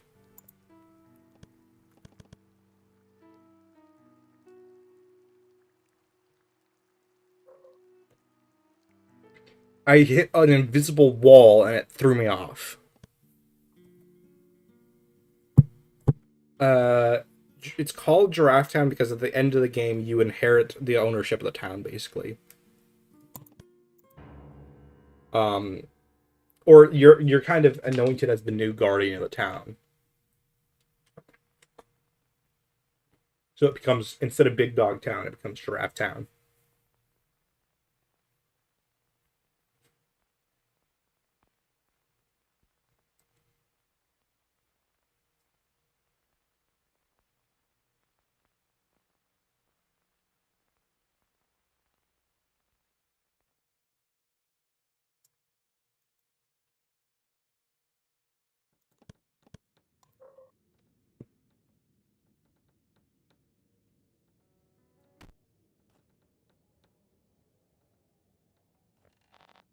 In fact, you can turn the camera before the game loads in. It's not really useful, but you can do it.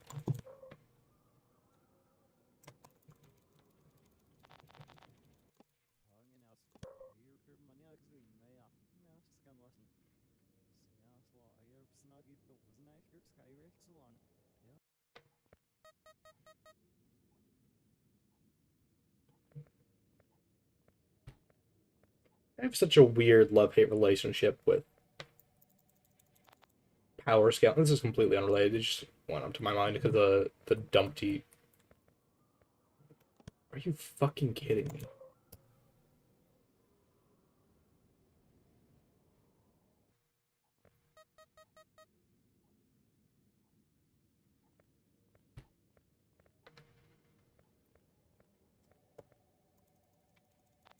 Uh, the egghead dumpy versus giraffe jokes. I have such a weird like a love-hate relationship with it because it's like sometimes power scaling is really cool and fun, and I'm like, that's cool. That's an interesting thought experiment to think whether these two how these characters would interact and fight and like what powers can earn what powers. But then sometimes it just becomes such an unnecessary like it's especially is hard with characters who have so many different interpretations. Because like characters like Goku have like two real interpretations. Because you have the GT Goku, you have Super Goku, and then maybe if you want to get technical, you have Xeno Goku,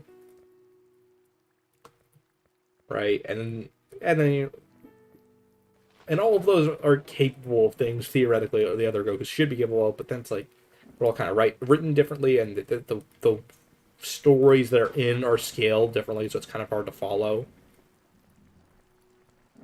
Uh, like Xenogoku is very much a fan servicey style character, for example. GT Goku's in the unfortunate situation of being in Dragon Ball GT. But then you have characters like Superman, where you could pick a random Superman and you have no clue what you're getting into.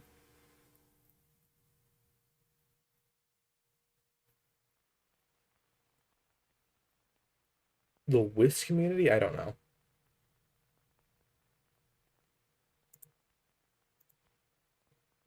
I don't know what Whisk is.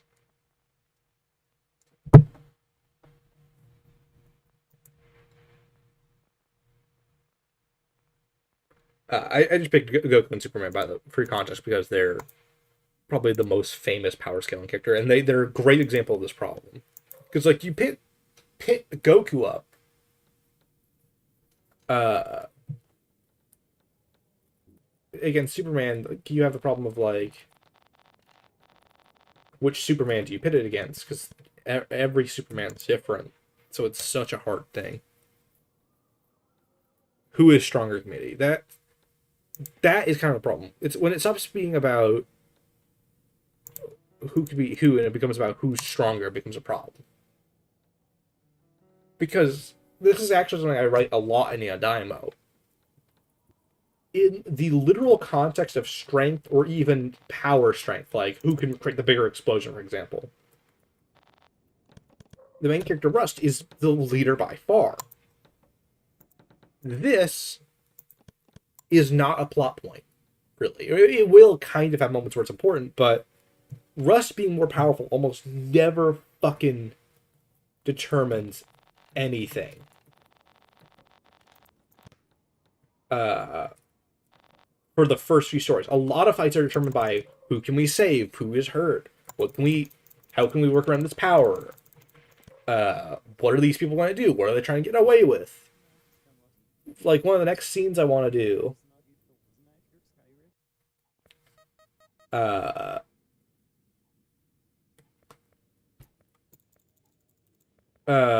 is like a chase scene, and Rust being able to blow up a planet wouldn't change whether or not he can catch them in that scene. Because it's like fucking planet busting is such a useless power, for example, in most cases. Because most of the time, your hero in a story is defending a planet. So if having the power to destroy a planet is only really a bad guy power, and inherently, unless there's some workaround, your good guy only gets the power to bless planets because it counters the bad guy who can do the same thing. Because it's not like the main character's ever going to want or need to destroy a planet, you know?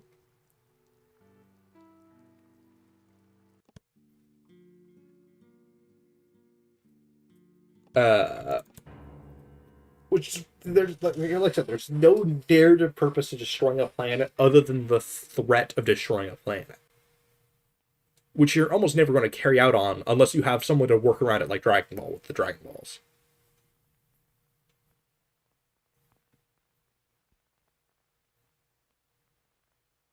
For example, narrative battles I drastically prefer because, like, I think one of the death battles I actually enjoy, even though it's debatable whether it would happen this way or not. It's one of those. It's I like it less about because I think it's accurate, but more because I like the idea of the fight. Uh, which is Shadow versus Mewtwo. Even though it's a weird pairing, the power scale is completely in Shadow's favor for what he's capable of. And in theory, Shadow, if he was genuinely trying to kill Mewtwo, should win the fight literally instantly by just chaos controlling and just fucking kicking him into hell. Or just turn Super Shadow immediately and just kill him. But in the death battle, how they work around the power difference is they have Mewtwo wipe Shadow's memories of who he is and how to use his powers, etc.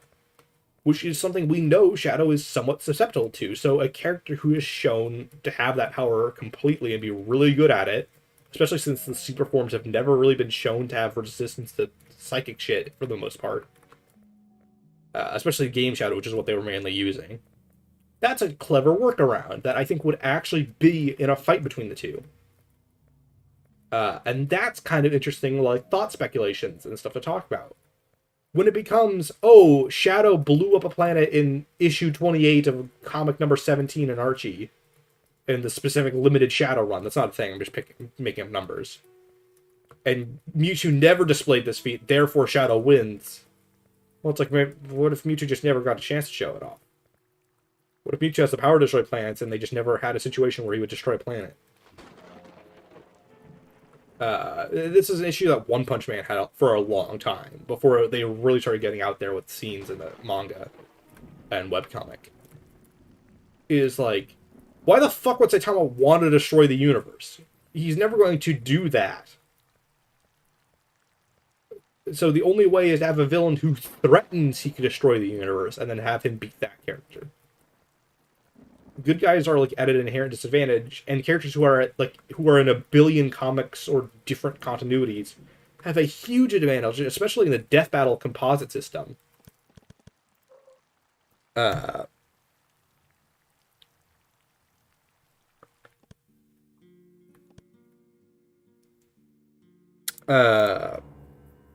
it's like, oh, because everyone, like, to put this in perspective, Superman wasn't supposed to have the power to fly.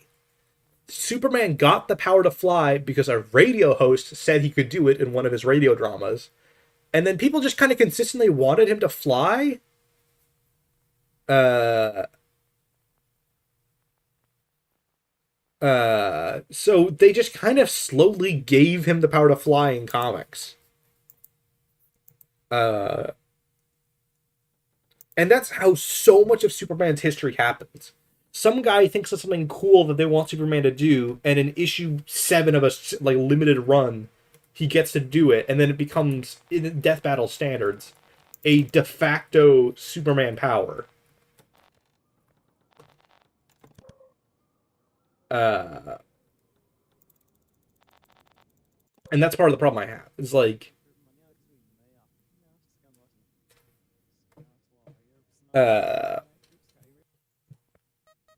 and then there's the whole morality thing of Goku would never kill Superman if they fought. This is the best game ever made, clearly. It may not be my favorite, but it's clearly it's clearly the best game ever made. As I trip on a piece of sidewalk.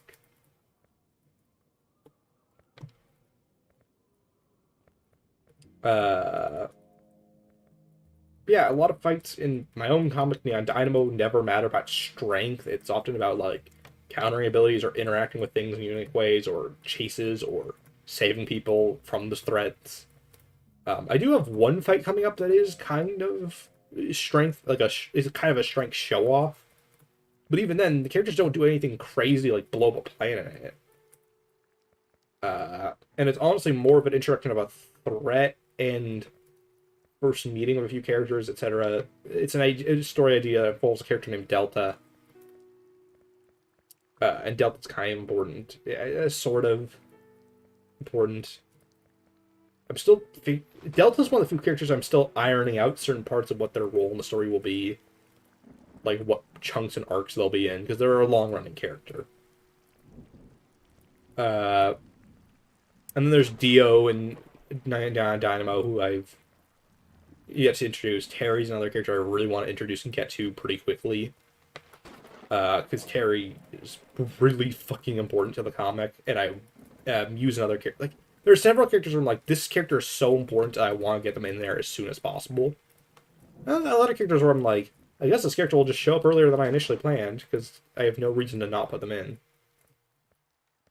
Like, Theodonorus Treckstein.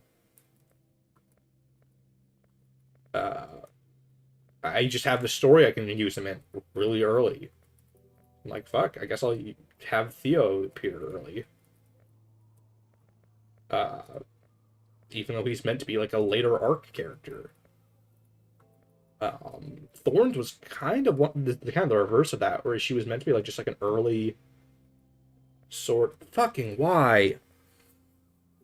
Hacks is the concept of a character having some ability or property that allows them to cheat what they would normally be able to achieve. So, like, Ant-Man's a great example. There's the infamous meme of Ant-Man crawls into someone's ass and then expands to full size or giant size, ripping them apart from inside. That's the simplest example of hacks. It's something, or like, death touch kind of things. Like, oh, death touch isn't a flashy, super powerful move, but if it literally is the power to kill someone just by touching them, regardless of who they are, because you're like a god of death or whatever. Or the Death Note's another great example of hacks. Like, write Goku's name into the Death Note. Well, there's no reason that wouldn't kill Goku. He's shown to be susceptible to heart problems. So, writing in Goku just has a heart attack would totally fucking work. From all things we know, the issue with that though is like it would have to be from a long range, and Goku, and if it's a death battle, Goku would know about light in some capacity, or light, or anyone using the Death Note. Because I feel like there's a few people now. Because there's another note or whatever. Isn't that one of the side stories written by the creator of Death Note? Or the writer of Death Note, I should say.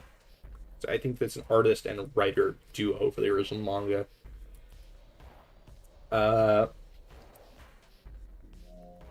There's a lot of characters whose powers really aren't like flashy, destructive powers. Make them really hard to power scale, but like should win fights often.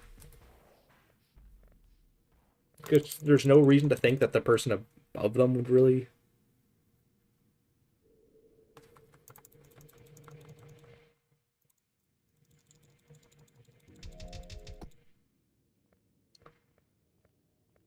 Famous should have happened in another timeline.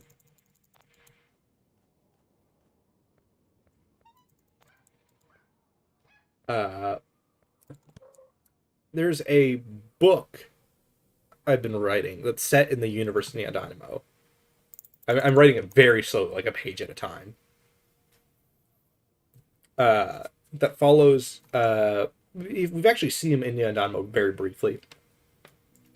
Russ's personal favorite local superhero, Rogue Muerte, whose power is just regeneration.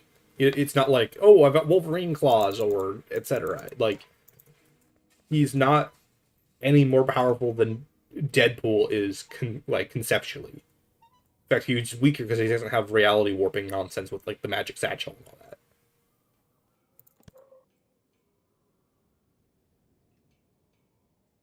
that. But the universe, or the Earth that Rogue Marte follows, it's such a smaller level Earth relative to like DC or Marvel or Image Comics, the Invincible kind of universe.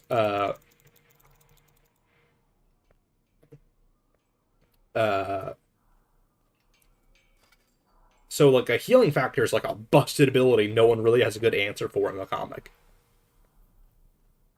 Another character is just a character whose only power is the power of flight. That's all he does, and he's like the Superman equivalent of this universe because so many people don't know how to counter high-speed flight.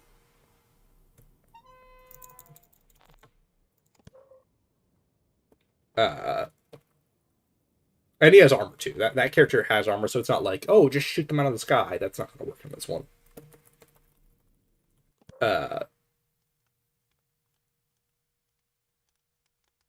L is one of the smartest characters written. There's a lot of characters that have like bullshit strength, like smart feats. Like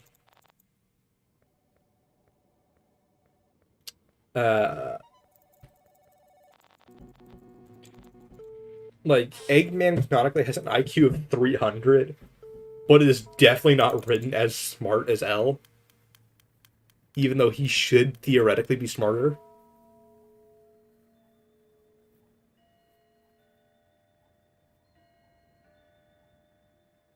Oh yeah, the Superman equivalent is not Homelander, by the way.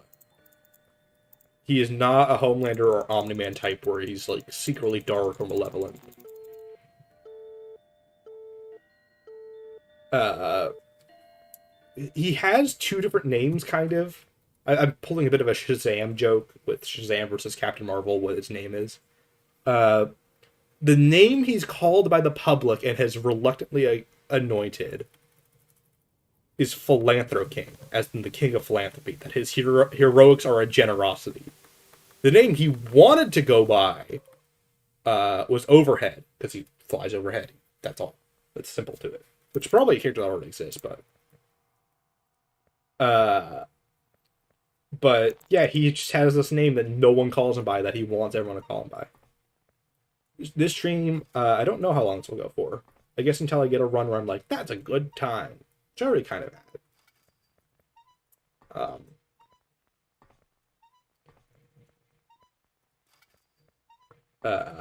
He's not a great person all the way through, but he's not a terrible person. He's also a bit of an Iron Man situation where he's rich. So there's kind of that douchebaggery with him going on. And well, this is Giraffe Town. Never watched.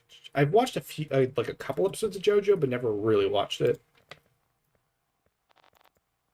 For context to anyone joining in this late, I am the world's best Giraffe Town player. And I do speedruns. And this is me messing around with speedruns. Not super seriously. Kind of just goofing around. I want to set up the key this run if I'm not going to get a good time.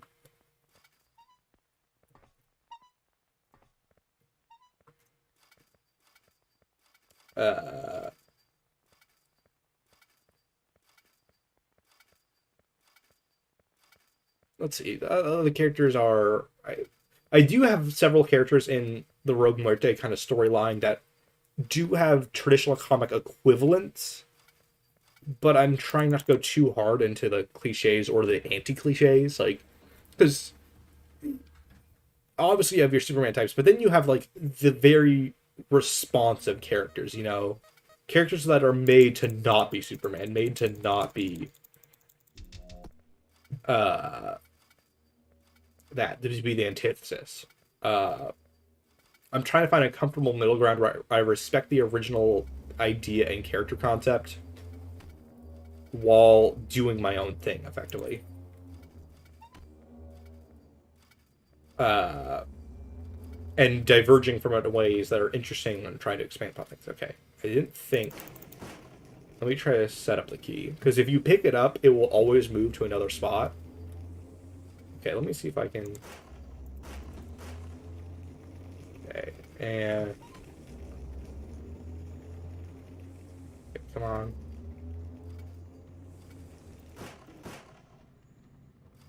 Give me something to work with. No, I can't do that anymore. Oops.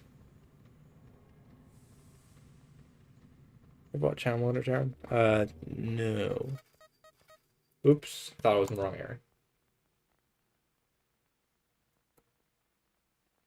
area. I do sort of have a honorary Spider-Man equivalent, but his powers are not. He'll bring comparisons.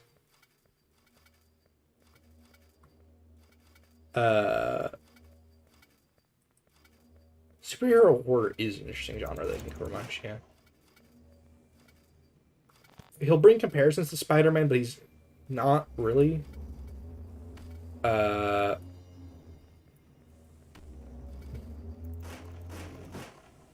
I'm just gonna have to do this the normal way. I don't know why I'm doing it weird. I don't need to do the skip if the skip's already there. So, the character... I'm going with Splinter Cell for now, name-wise. I don't know whether that's like a trademark name or not for the game series. But the specific power is he can unravel and shoot out of his skin like small little threads. So his skin will just become muscle as these tiny threads shoot out as his skin peels off. Uh, and it can stick and move around with things and grab things, and it behaves sort of like the webs from Spider-Man. But he can't really create webs for the most part.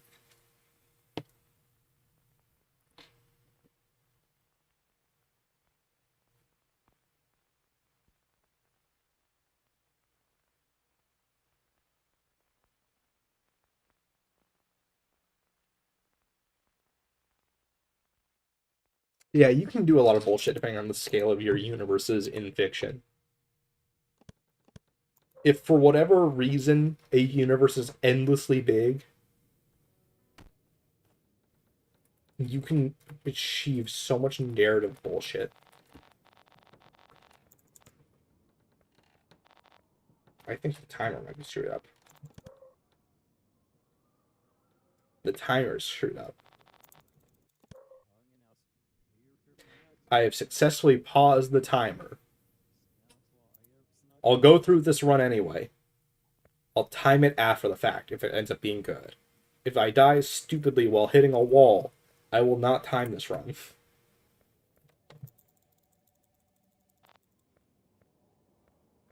I don't know what Wesker is.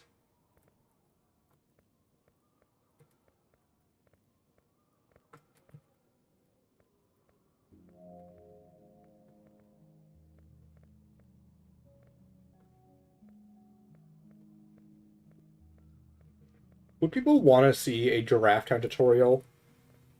It would have to be on the main channel because I don't really have a side channel. I don't really want to create a side channel just for it to be basically dead immediately.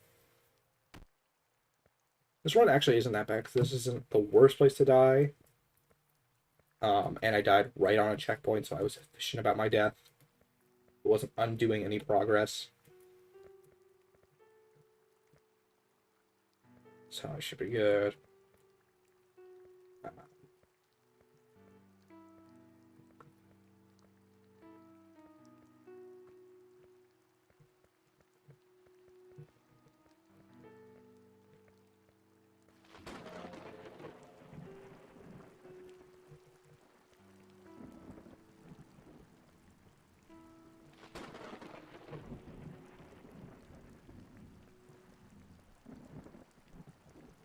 Oh, lucky lamp hit. Saved by the lamp.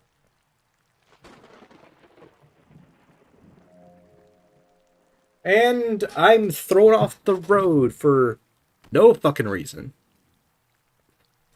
Exactly. Like, universe scaling is so absurd, depending on how you want to count things. Like, if you argue the scale of Undertale is a literal universe, the equivalent of our own, then yeah, characters like Kara are canonically universal characters in that specific ending and route. And by product, that Frisk, who's the one who enables that to happen, is a universal level character. And can defeat almost any other character, hypothetically. Just by pressing the erase button.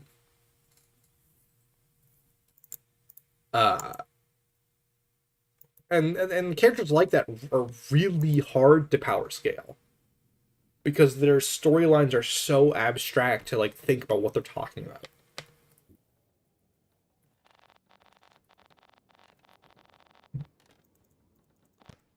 Uh, so like if you decide a universe is very small scale, you can inherently decide a character is weaker if you want to argue that. But then that becomes a point of contention that completely changes how a character is recognized power scale wise. Which makes it really weird to consider some characters.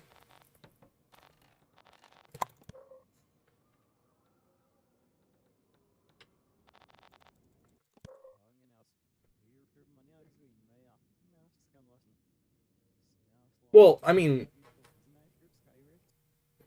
the whole point of Kara's monologue is that it's your soul that does everything. That they are brought back because of your soul.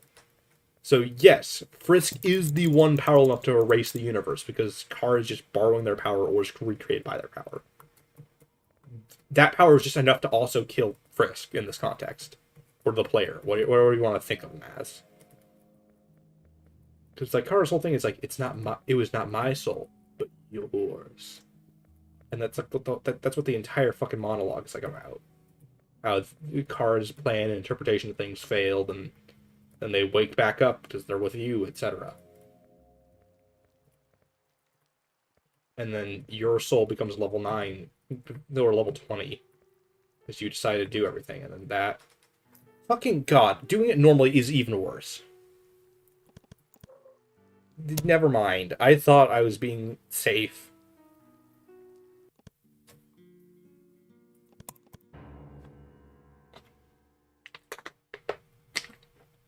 So whatever you want to argue Kara scales to, Frisk scales to too.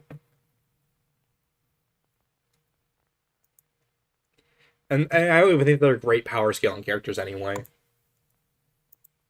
Like, Sans is, like, for example, what happens if Sans fights a fucking character with,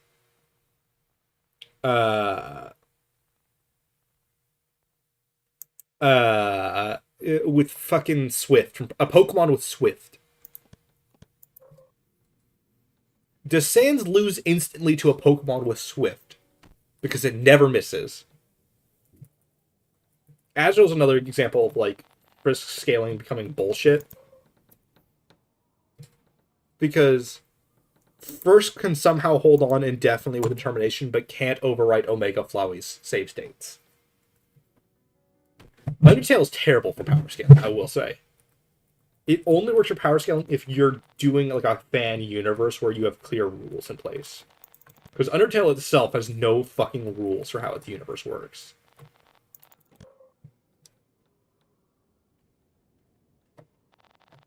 Yeah, exactly. Sans instantly loses if he gets hit.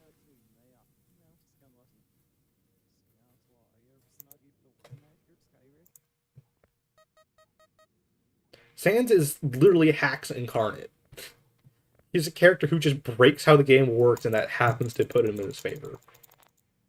Because dodging is not a mechanic monsters are supposed to have against the player. You can argue whether they can canonically dodge or not. Because that's a whole separate argument. But no other character really displays the dodging property. Of, like, deciding, no, you can't hit me.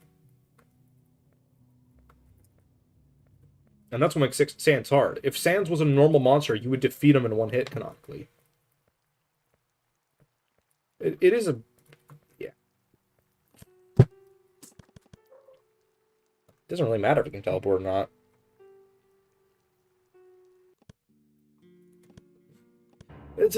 Scarlet Witch is another character that's very frustrating for the same reason. Scarlet Witch isn't some immortal demigoddess.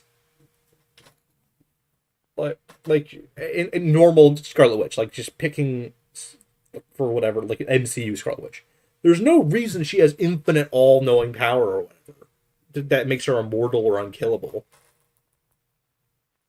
But then you could argue shit like, oh, she could just prevent you from ever attacking, and then it gets such a weird, loopy, nonsensical arguments out of it. It's like this is something I almost wanted to do a video on like before I really launched the FNAF theory part of my channel. The bullet argument.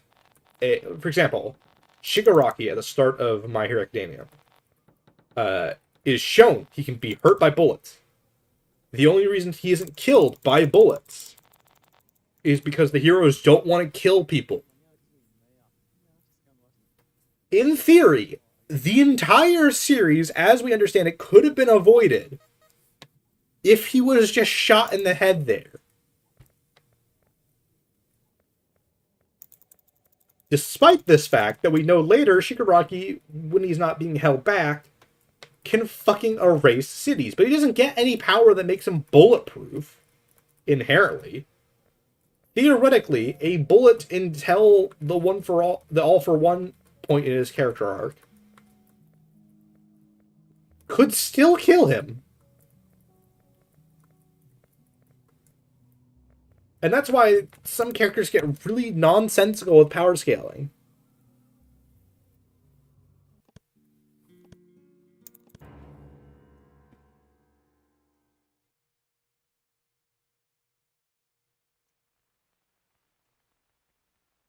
Because, I mean, fucking, what's stopping it? I mean, yeah, you could maybe argue Shigaraku could erase the volt before it hit him, but, like, if you're just a fucking good shot, what the fuck do they do about it? I mean, yeah, he could probably kill you too, but you fucking wouldn't save his life.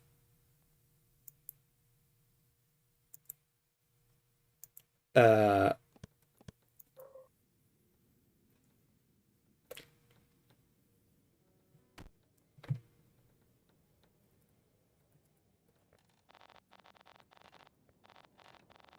and like, Scarlet Witch kind of applies to that to some extent. For the sake of argument that she isn't paying attention or something goes wrong, just shoot her in the head. Why would that not work, theoretically? If she, for the sake of this argument, can't block the bullet with her powers. She's just like a normal person other than that. Maybe a little bit more durable. It's like magic or whatever bullshit. Narratively, it wouldn't happen, but... like... it's just, like... a lot of characters, like, have those kind of fundamentals where power scaling makes them so frustrating.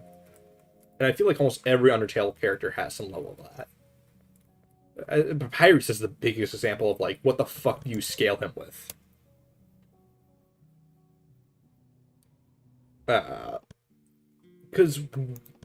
Because they bring up in the game that monsters scale to how much they want to hurt someone. And that seemingly the human runs on some level of logic to this, too. Because love, our ability to capacitate to hurt, and our apathy, and yada yada. Uh, uh, sorry, my brain's caught in a logic loop right now. And there is no continuity or run of Undertale where Papyrus wants to hurt the player.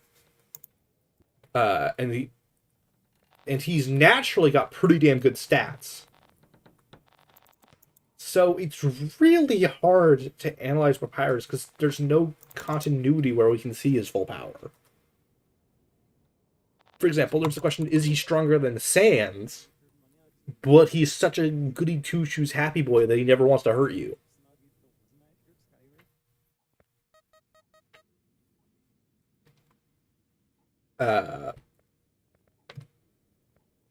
Which is what creates the problem there. And then you have characters in fucking, like, Deltarune who are unkillable for the sake of the plot. And it's like, what do you do with them? Technically, we never see how big Lancer's health bar really is. So you could bullshit and say his health bar is infinite because Susie, or is like several thousands or something, because of one scene where Susie's just wailing on him. Does that mean Lancer can solo the Undertale universe? For example, with the exception of like the reality warping characters, like I mean, like normal fights, like Undyne and fucking Undyne and like Asgore, normal strong characters. Is Lancer stronger because he survived multiple, like, he survives like 10 fucking over 100 damage attacks in that fight. And Susie's actually trying to kill him for most of that fight. And then, like I said, this is where Undertale scaling is so wonky with what Toby Fox wants to do in a moment being more important than literal logistical scaling for numbers and characters.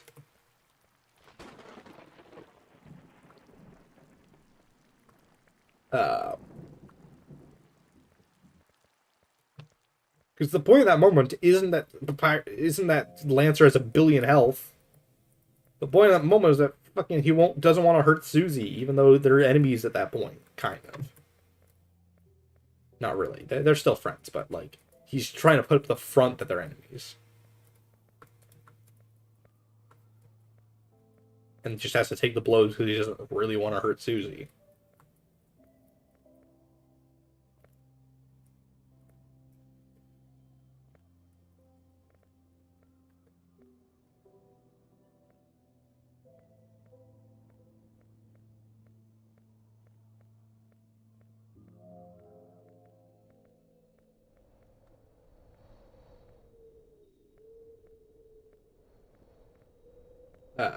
There's a lot of shit happening in chat out of the corner of my eye, but I can't read any of it because this is actually not a bad run for once. This is one of the first really good runs for the day. Though I'm getting a lot of points where I'm stopping because of magnet feet. It's completely killing the momentum I'm building.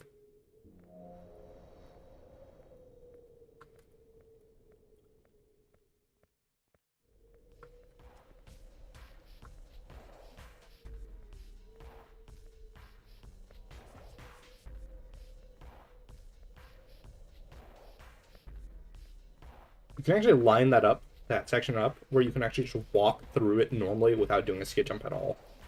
It's so hard to set up that the time to take it up is actually worse than just going for the skid jump, time-wise, for speedrunning. But it's a cool little trick when it just happens naturally, and they don't overwrite each other. You can naturally get the seamless walk.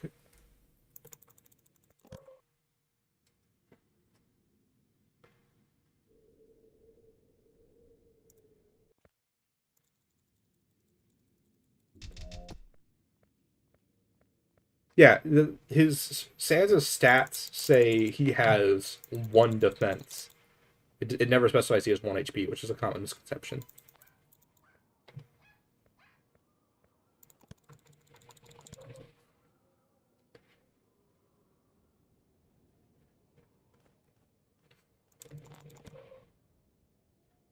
This is another thing about bugs me in power scaling, is when they pretend surviving a hit of a certain scale means you're immune to it. Because a lot of times, like, let's say we have a character who survives a universal level of damage, but then we see another universal character hurting them. That doesn't mean it takes more than a universal punch to attack them. It just means 1 universal hit won't kill them. For this simplistic argument.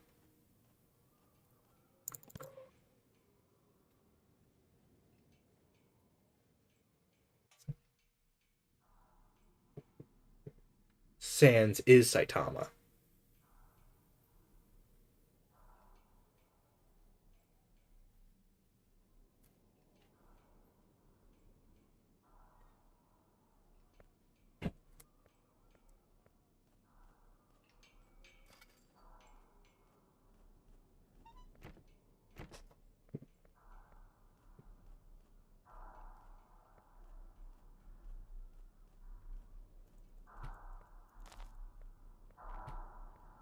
This is not a bad run, actually. This is pretty good pace. I don't think this is world record pace, but...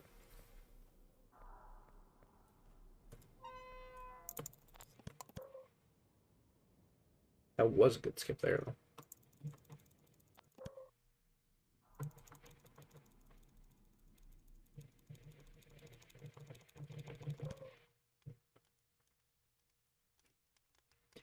Ness is stronger than Saitama's because Sans is Ness. It's just confirmed fact.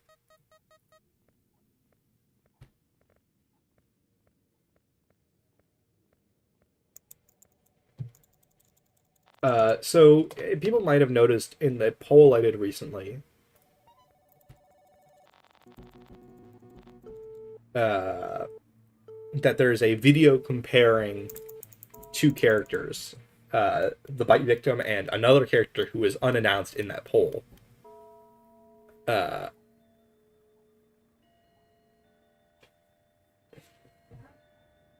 don't think I don't think the current Goku could be defeated by Saitama unless there's just manga comic shit I don't know about.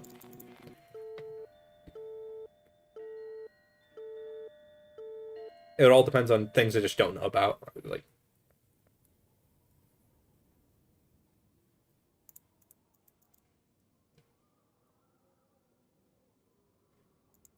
Zangle is Sans confirmed. But yeah, that poll about who I'm comparing the bite victim to is going to have one of the funniest thumbnails when it comes out, when I get around to it. Which will probably be after this video because it was second place in the poll. Uh, because I guarantee it will be my Sansa's Nest thumbnail equivalent. It is such an absurd comparison to make, but so much about them lines up. It's a character from a different series for context.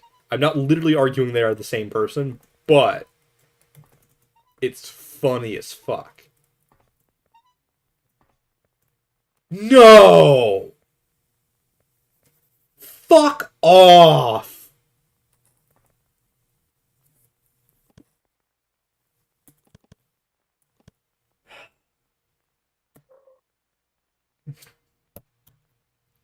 That is so stupid.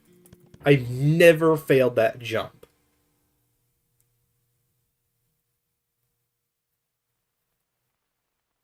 I think I failed that jump once in like entire Giraffe Town history. I played Earthbound. Played about half of it.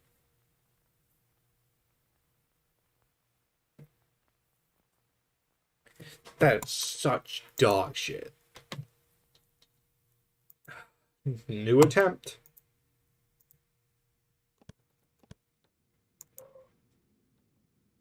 The batter versus Kara? I don't know who that is. I don't know who the batter is.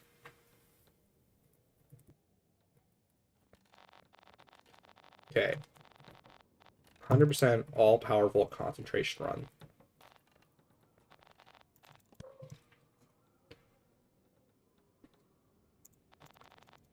I don't know. Oh!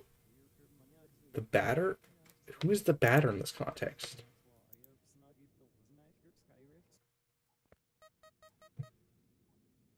Who the fuck is the batter?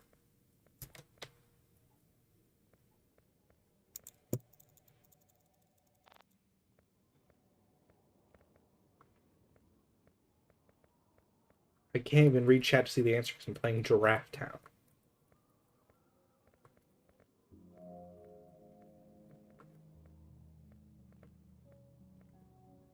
Ooh, I did the full movement swing properly. That's actually a moment of me taking advantage of the stupid turning radius Giraffe has. So he turns a little bit forward or back, depending on which way you're facing. When you turn, you just hold a certain direction straight. Come on. Fuck off.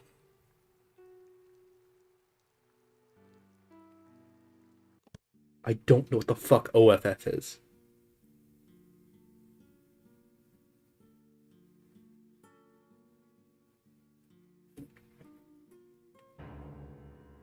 Fucking hit. So dumb. I don't know who the fuck OFF is.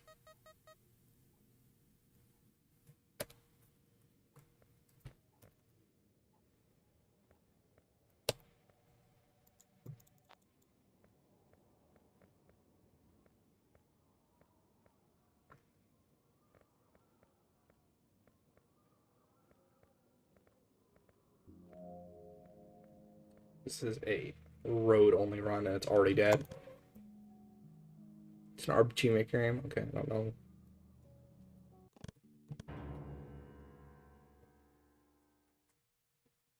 How long is this run been on?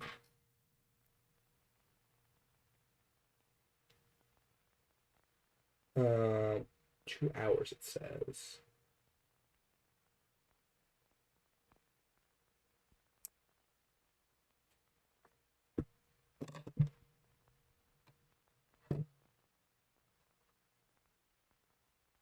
Oh, it's just off?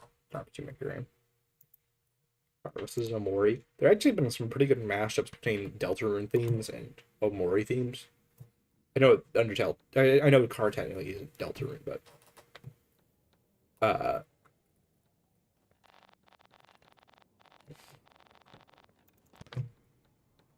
I want chat to guess because it's a character that's actually very on topic right now. Who I'm comparing the bite victim to.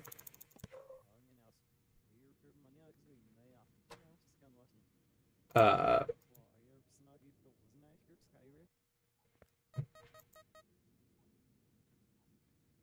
that'd be very curious if the chat can figure out who the fuck the bite victim is being compared to in that video when I get to it.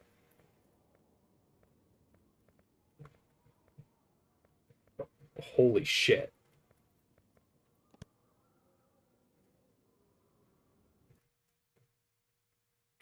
So 25 more screens.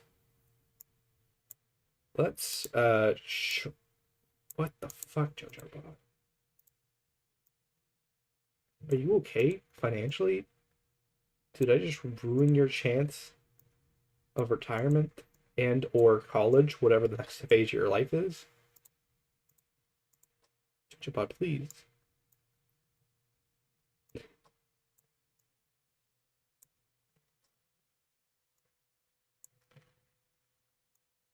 Three,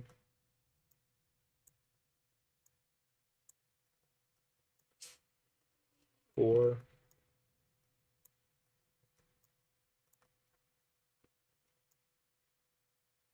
5,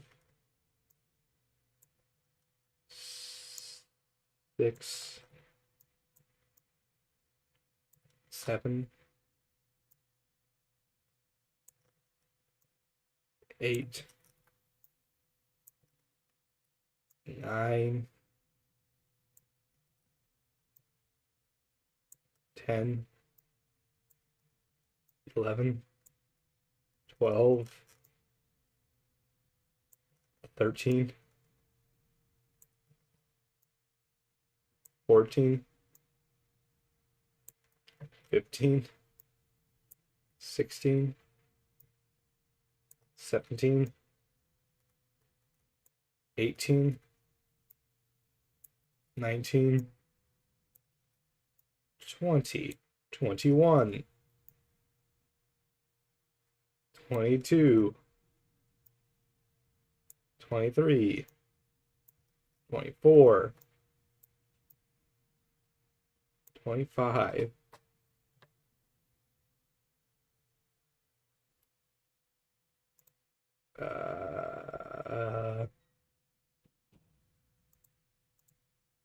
where's that one? There.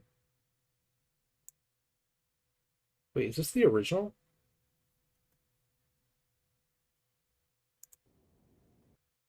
Oh shit, I think I just killed the original.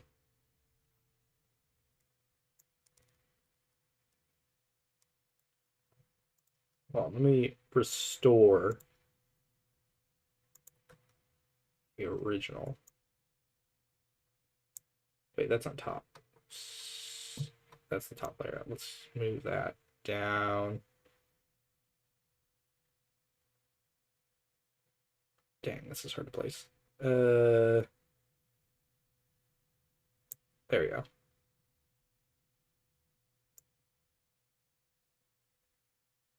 There we go.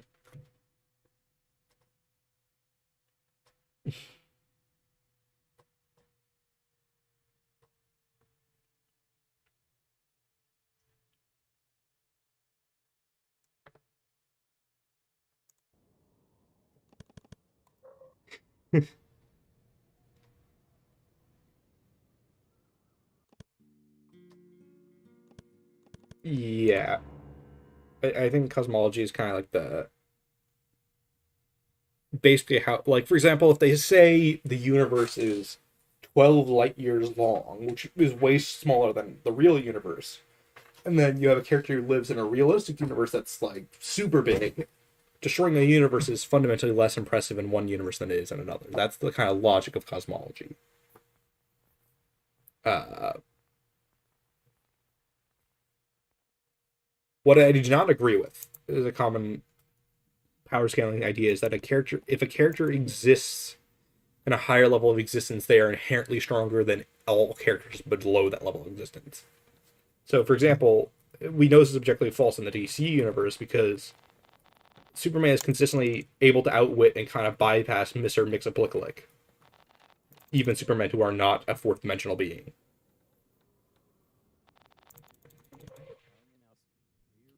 Uh,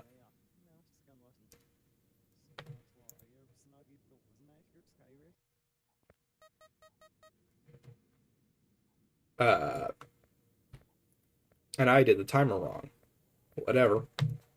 I have a feeling I'll know if it runs viable or not, and I'll just have to retime it.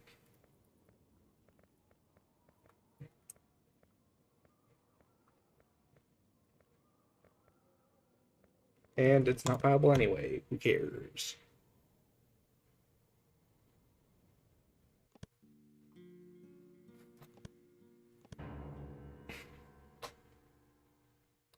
Uh,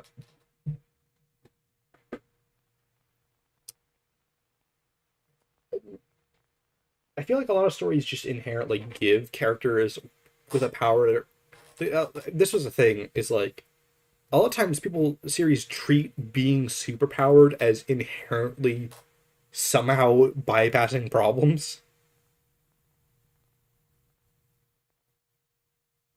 Uh, because like I think the CW Flash show is one of those that has that a lot. Uh,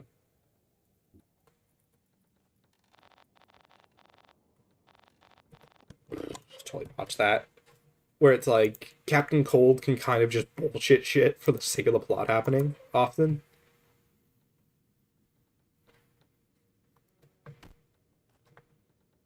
This conversation has very much gone down a rabbit hole.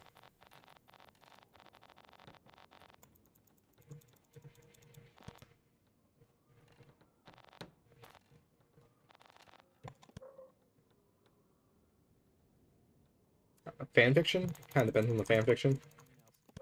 Good fan fiction can be really cool sometimes. Sometimes fan fiction can be really shitty and really boring.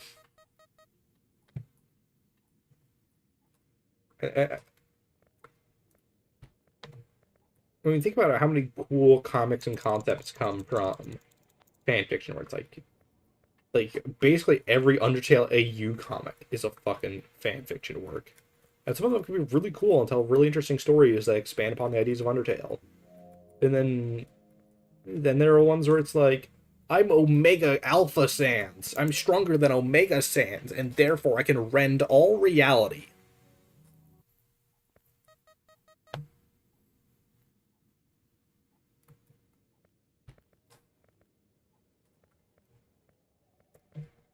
It's like, so technically they should be fan fiction by all accounts of what fan fiction normally is considered. But the people have like the whole like, if it's not on Wattpad, it's not fan fiction kind of logic. It's like if I'm not writing out a paragraph of lore, I'm just fucking around right now. I'm just holding forward.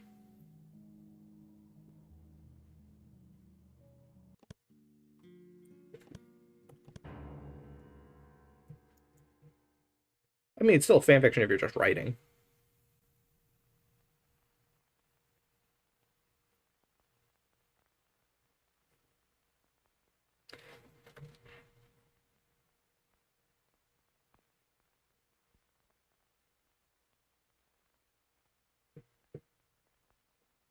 I'm shocked the stream is going so strong right now because we have consistently had about the same viewership size the entire time, and there are currently 50 screens on the screen at once.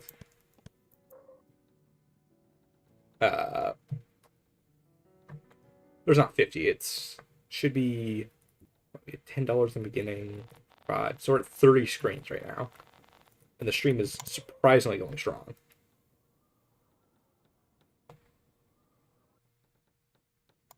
I was not specifically picking any one particular AU. I was just making fun of universes that uh or like my Sans is the strongest, therefore my story's the best. Because there are some people who write like that. I almost wrote a character in Neon Dynamo like that, but I had to refocus her to have a more specific purpose. She like there's basically a character in the Neon Dynamo verse named Vague's Memory. This is important for the fucking ARG lore if I ever get back to that. Uh, by the way, if you want to have like a sound, Memory is basically in practice the strongest character that will actually do anything. There are omnipotent characters acknowledged, but they canonically never do anything. They just don't do things anymore. They just watch things. So they are pointless for the sake of discussion, other than the fact that they exist. The strongest character who does anything of worth is Memory. She canonically exists just to prevent people from violating the rules made by the original omnipotent beings.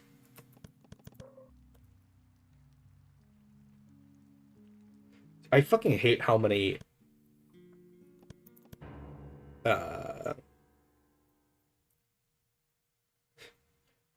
Ness could be Chris. That's actually an interesting discussion because we don't know.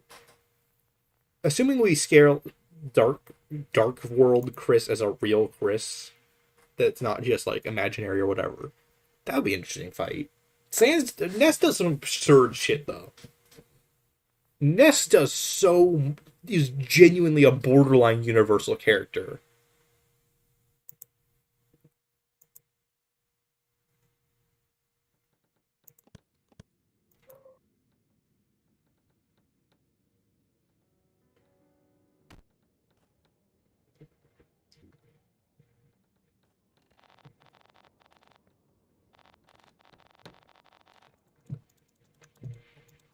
Uh, See, I literally just made Memory to be the powerful character because she keeps things in context. Jerry does defeat God. Everyone knows this. I would love to have a one-off joke in Monarch Tale if I ever get to finish writing it and release it. That there is a universe out there. Because there will eventually be a slightly multiversal concept to it. Not like multiverse as in fighting terms, but as in like, oh, we will see other universes in its storyline. That they just like poke their head into a universe where Jerry is the most powerful entity. And nothing else happens differently in that universe. It just can't, like, the entire storyline of Undertale is the exact same as it usually is. Except it's canon that Jerry is just unstoppable if he wanted to. Not even like he's the Sans of his universe or anything like that. Canonically, this Jerry is just unbeatable and just sits in the corner and does nothing. Why? Why, game?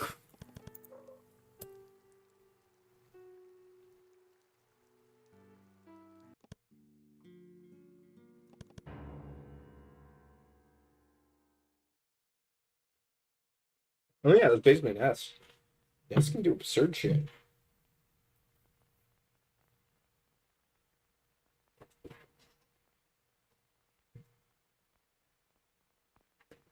As I said before, I really don't like when a story just becomes Sans, and that's all the story tries to do.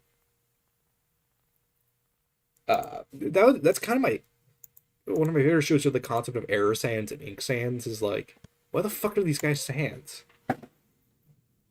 You could just make an OC at that point. Isn't the idea? To me, the idea that ink Sans is called a Sans at all is like contradictory to the entire fucking point of uh his character. Lucas's party could be maybe. Um, maybe they could.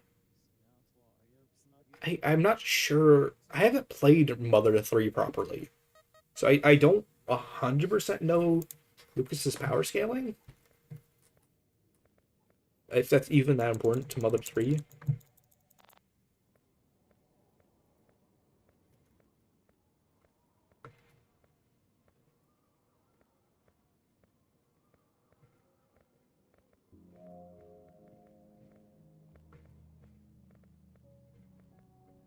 It'd be very funny if they finally released Mother 3 in the US and it's called Earthbound 2.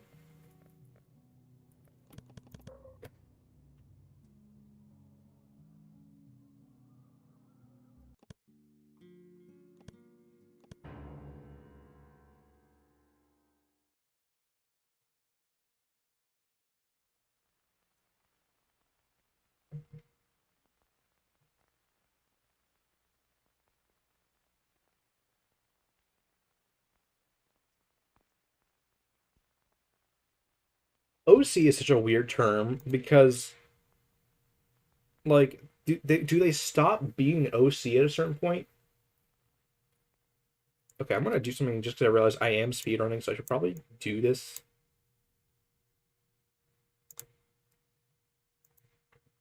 Uh, to make the screen viewable.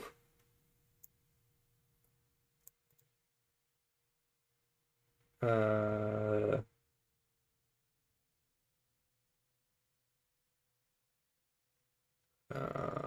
let's see, transform. There, just in case we add more screens, and also so the speed run is viewable as normal.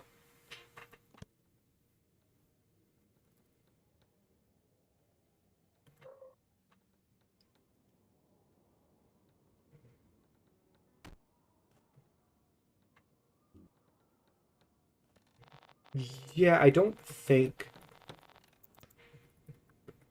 I know Lucas is implicitly weaker, but is that the difference between beating Geiger's or not? The question isn't really like is he weaker or strong. The question is kind of more is he stronger or weaker than Ness? Or is he stronger or weaker than Gygas? In the question that was asked. Could Lucas's party beat Gygas?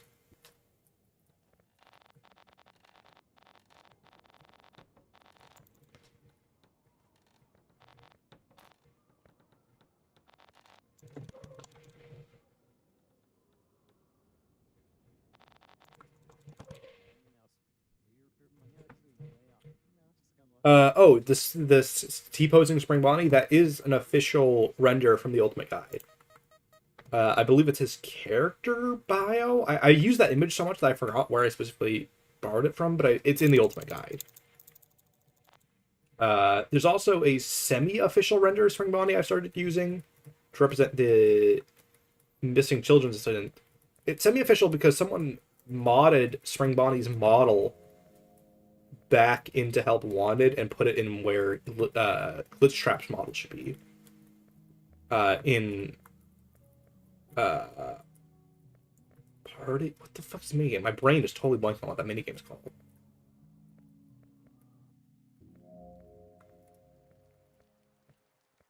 Uh oh my god, I can't fucking do that chunk. I had to close out the game. I just brain, please.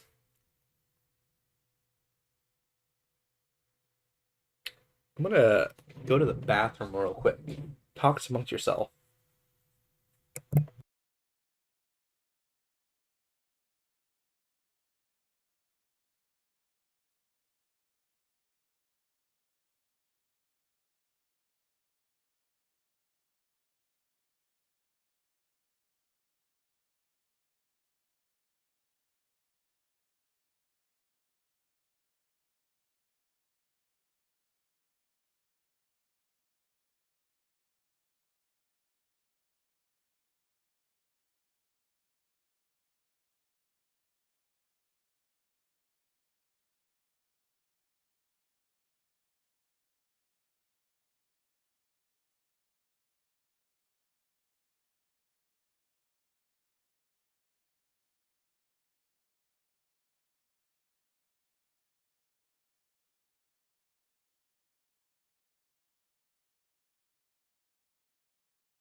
To answer the spring bonding question, I'm back, by the way. Yeah, that model is from an earlier stage in development, a few months before the game came out, so it's also not lit at all, that model. It doesn't have the proper lighting that Glitchtrap's model has. Let me find it. I believe it's his character profile model.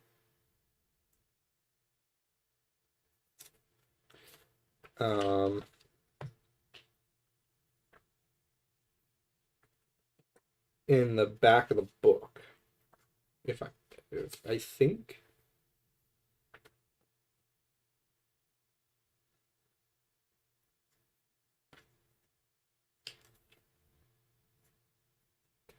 Um,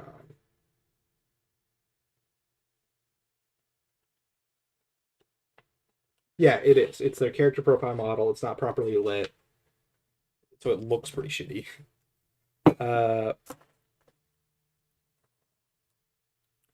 I've had the world record for a while. To pull up the display without the screens for a second. We bring it up. Go to Giraffe Town. You can see I am the world record holder in every single category.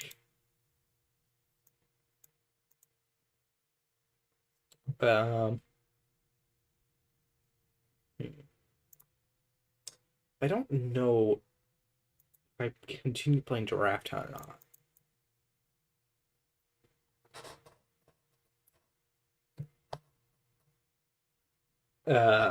Because I do have to get dinner at some point later. But it's not like an immediate I have to stop everything and do it now thing.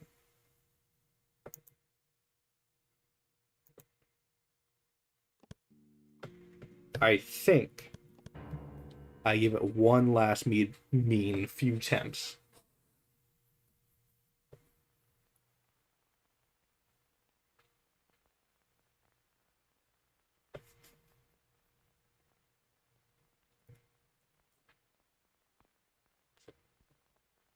What are people's thoughts on the Freddy and Friends comic right now, by the way? I haven't really gotten a good discussion going about that in a little bit since the coloring stream, which I do want to do another coloring stream soon.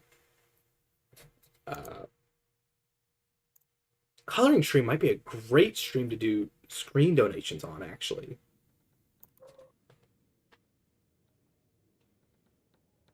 Copyright characters in a fan fiction, right? Change the form something. It depends on how obvious you are about that character being the original. Because here's some weird shit. It's never mentioned in the original Teenage Mutant Ninja Turtles indie comic, but the owner of the original Turtles, uh,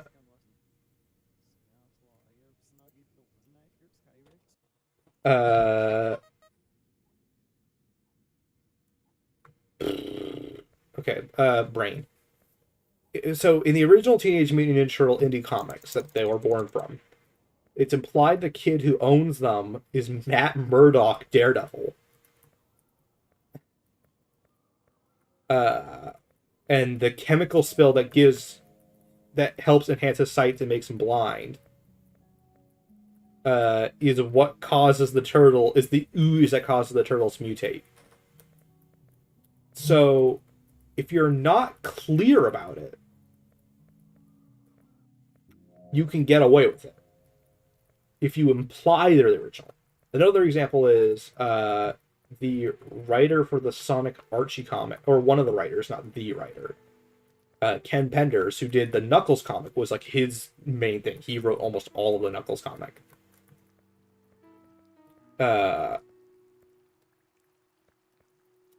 Still has the rights to all the characters he created because Archie failed to produce his contract. In court cases. And he's able to sort of continue running his own comic with his OCs, or the characters he made for the comic, which were a lot of the cast, as long as he kept Knuckles' equivalent character ambiguous. and just called him Knox. And he's like basically Knuckles, but technically not officially recognized as Knuckles. So you can get away with a lot of weird legal shit if you're unclear about it, or they're changed or whatever. Uh, it also depends on if you're making money off it or not. If you're not making money off something, most companies other than Nintendo don't give a shit.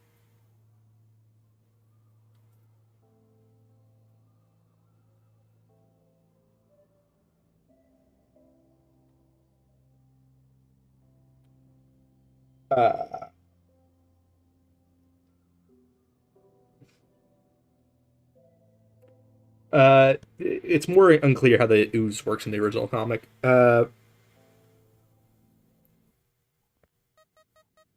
Replace the turtles with some fake ones. That would be very funny. Uh, isn't his dad shot though? Isn't that part of Daryl? Oh, the phone guy being William? No, that was never canon.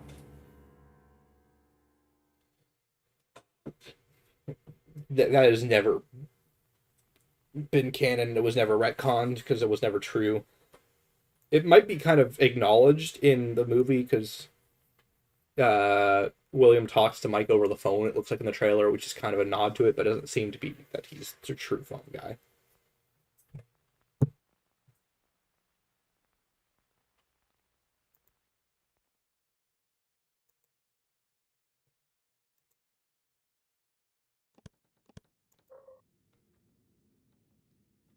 It was just weird because even though I never believed that theory personally. I was never in the phone guy as purple guy or category.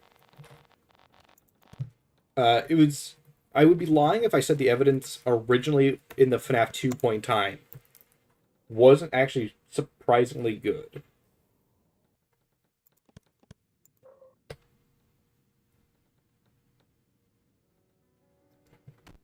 Uh, the main tie-in is that uh, purple guy is specifically shown and associated with Foxy in the same game that phone guy makes this big deal about how Foxy's his favorite character. That was the most interesting connection for a while.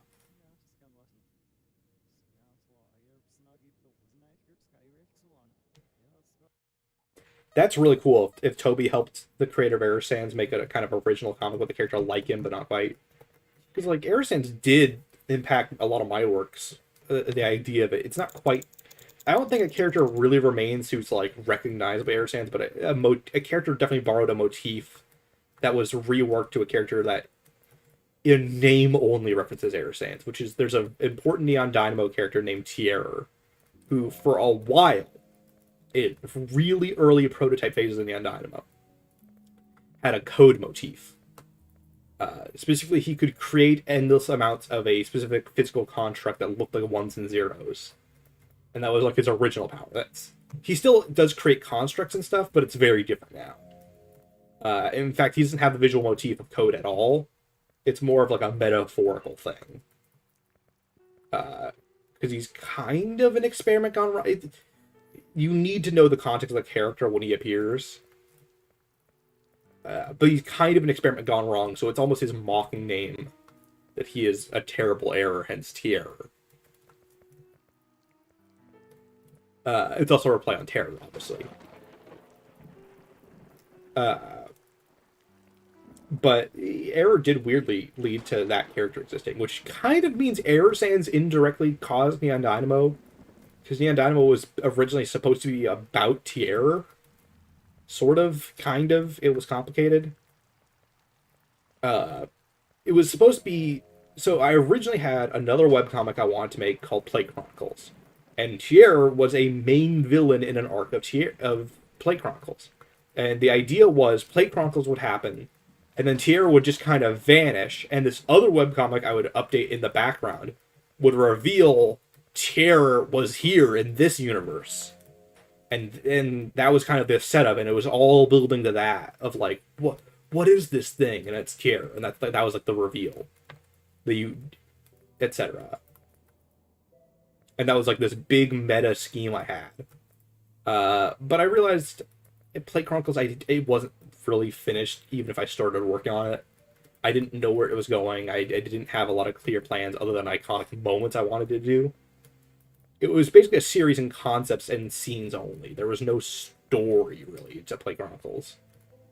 Whereas Neon Dynamo, with some work, I knew everything that was going to happen to an extent.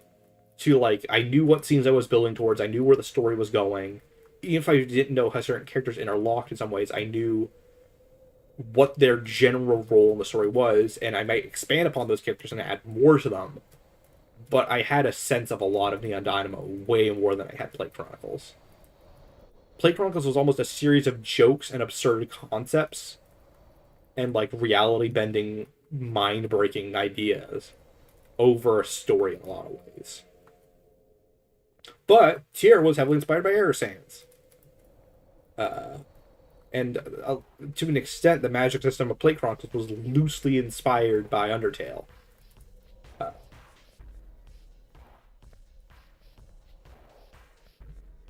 So, I've said this before, but Undertale indirectly created Neon Dynamo, which is, even though it's technically not my main project anymore, I'd argue my channel and Freddy and Friends are my main project I work on. It's still the most important project to me. If I were to pick any project to go off the walls and like fly into the sun of importance, I did want to make a kind of card game.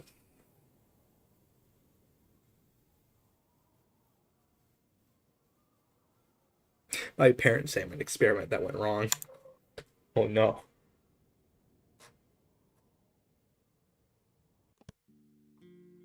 I don't think it's a phone perfectly out hand at all. It doesn't make sense for it to be a wrench or anything either. I think that at this point it's probably more likely a taser than anything.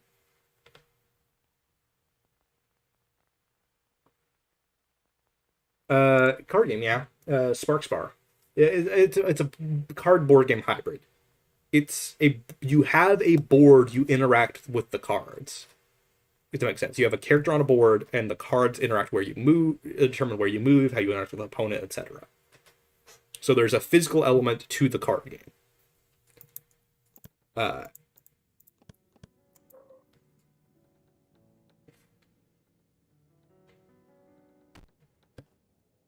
think I forgot to reset it again.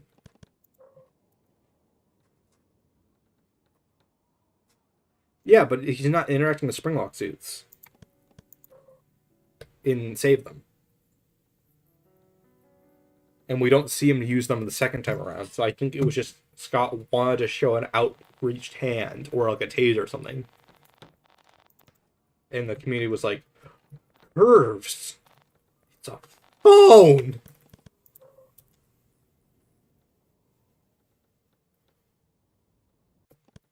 I have so many projects I've wanted to get off the ground and try. I really hope my channel gives me at least like the funding or something like that to try and make some of them. Some of them I think are really cool and I would love to do. I don't think some of them are that absurd of an ideas. Like I have like a phone app idea toyed with. It's very Ben 10 inspired. It ties into Dial Shift a little bit, which is another project. It's not really a comic as much as like a game, or it sort of has the same problem as Plague Chronicles, where I know the concepts and moments more than anything.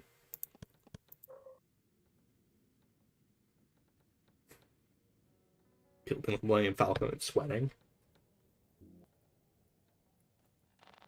Could you imagine if the Millennium Falcon was an actual falcon? That would change the tone of them flying around in it so much more if they were riding on an actual giant fucking falcon. Which I could see happening in Star Wars, if I'm being completely honest. Star Wars can be that unhinged. Or in, like, random, real concepts. How would I scale Tier? He's stronger than Rust, I would say. It's stronger than Rust when he has an arc. He's a dedicated character arc, or it's not character, story arc is dedicated to Tier. In that story arc, he is stronger than Rust, and then after that, he's equivalent to Rust.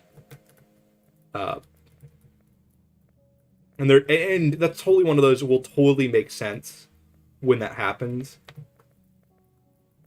But putting it in terms of what characters currently exist in the comic.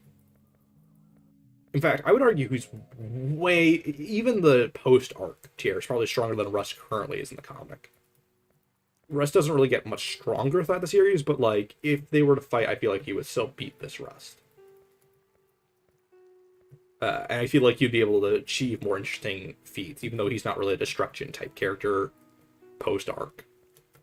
In the arc, he has a special thing going on that allows him to be a lot more destructive. But normally he just has constructs, so it's not really like. It's like calling web shooting a fucking destruction power. It's not. It just makes things. If that makes sense. But he has basically, for a while, for lack of a better term, he has two powers. And one of those powers is really destructive. And the other power is just strong. But not really destructive. He's very much a character who talks about what he could do, but we only see to a certain extent what he could do, because he's not willing to actually follow through on it in some ways. It makes sense? Like, oh, I could do this, but I'm not going because I'm not a psychopath. It's kind of a psychopath, though. Here's a really weird character. He takes so much context and build-up that I can't really get into him too much. What the fuck?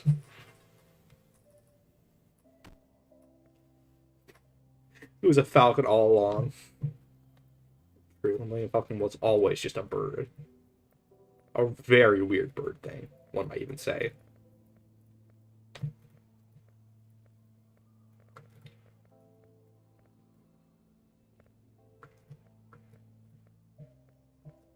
Why does this run feel like it's been so long? I feel like I've been talking for like a year and this fucking run is not going that long. Yeah, he has statements and one scene where we can see that he's probably not lying about what he's stating, but we don't get to see him like destroy a planet or anything like that. Currently. At least in how I currently plan to use him. There are characters we see that are stronger than Tier, but they're not like main important characters, like the way he has a role. It's sort of like how Zeno exists, but Zeno's not an argument in most Dragon Ball. You know, like he's not a factor in your typical Dragon Ball scrap, one might say. A lot of the characters, Tier is probably one of the most powerful characters we see that's like actually involved to some extent to the moment-to-moment plot for a while. And a bit after, but his role, he takes a major step back. Yeah, join Discord. It's in the description.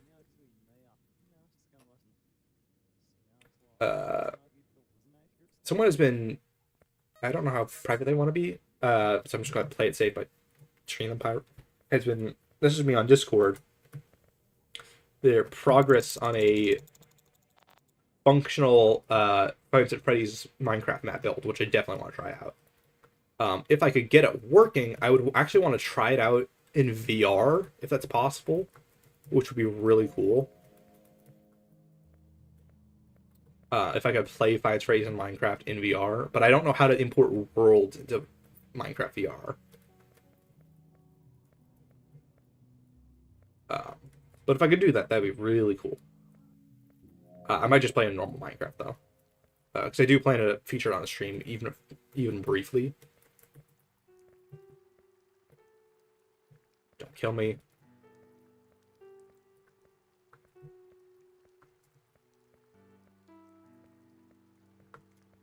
But I've been excited to show that I often credit them when they get the chance, if they want credit. Sometimes people are like, don't talk about me, but here's an idea. I totally get that. Not wanting the pressure of being the one to present something, but wanting to still have it be seen. Because, like, presenting something is half the pressure of making something.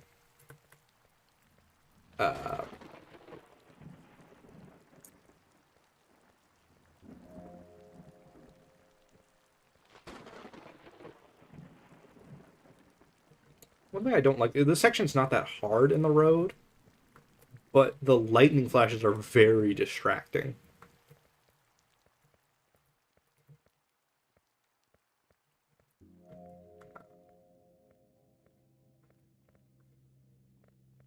I don't know if I could be a true speedrunner who plays like 11 hours a day a game in like big bombs. I think I would have to be like playing it in the background of other projects, like a few hours at a time. So I feel like this stream's probably going to be about 3 hours long. No! God damn it. Okay, in general, that would be cool.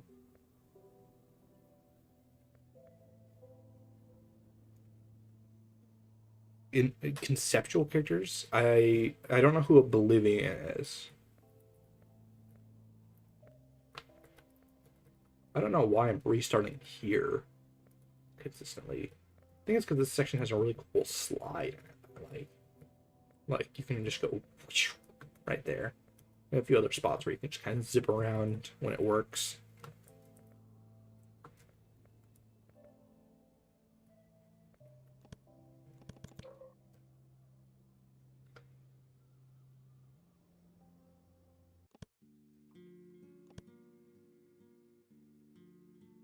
Oh, characters who are like incarnates of destruction.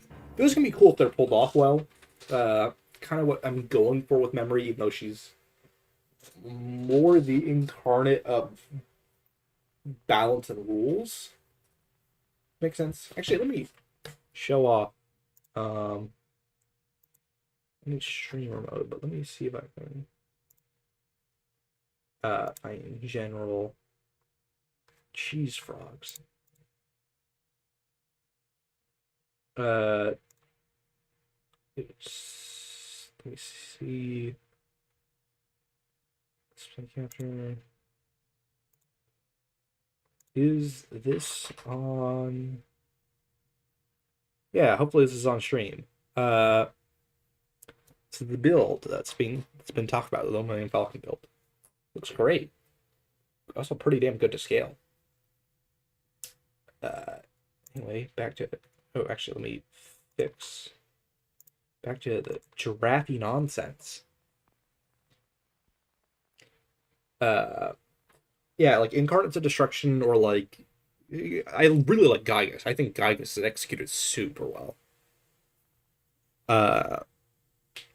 Gygus is one of my favorite types of that character. Or sometimes it's very hard if you make them too humanoid to make them just like, I'm Malchior, and I shoot fire because I'm the incarnate of burning shit. It's like, why am I threatened by Malchior? I'm gonna press the timer. Oh, I did.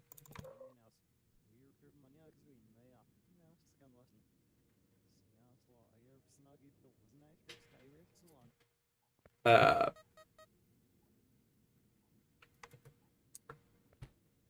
think my go-to joke voice for a character like that is the Skeletor Papyrus voice.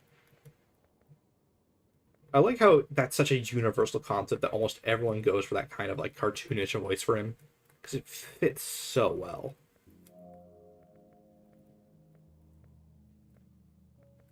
Fuck off, game. I'm gonna go for initial G run.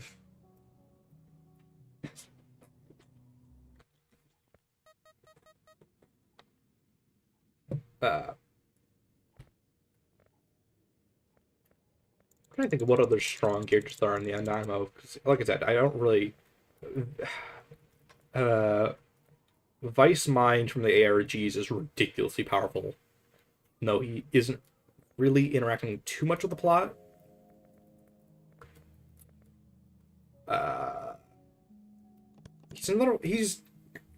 He's kind of somewhere between Hacks in the way that Sans is, and Hacks in the way that Professor Paradox from Ben 10 is.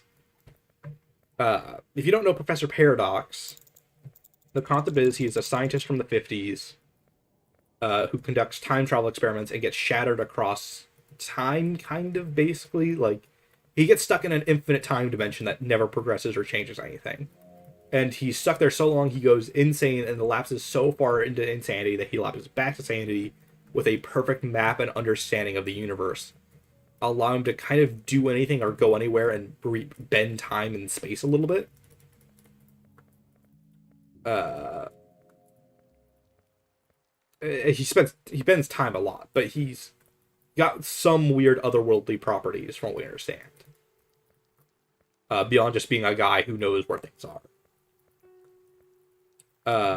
That is sort of the origin of Vice Mind's otherworldly powers, but it's a bit more than that. Vice Mind naturally has reality warping shit. He just also has that kind of... Imagine if Scarlet Witch had a perfect knowledge of the universe and time. And also had, like, all their nonsense. That is the simplest way to think of Vice Mind that makes him absurd. All the Vices are pretty damn strong. It's kind of one of those, just, if they know how to use their powers, they can do almost anything. I can say shit like that somewhat freely because the Vices aren't really important to Neon Dynamo as a concept.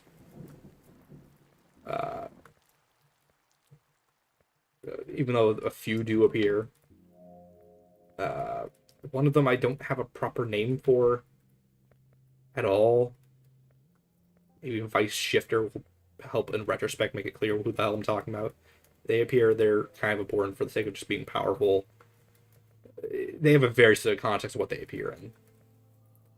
And there's Vice Mind, and then there's Memory, who's kind of a Vice, but not really.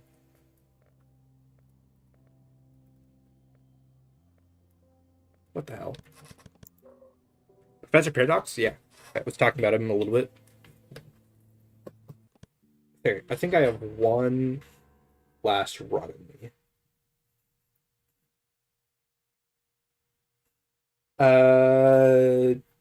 What's whose power? Memory, Vice Mind, or Shifter? Let's call him Shifter for now. That's a filler name, by the way. I don't have a good name for them.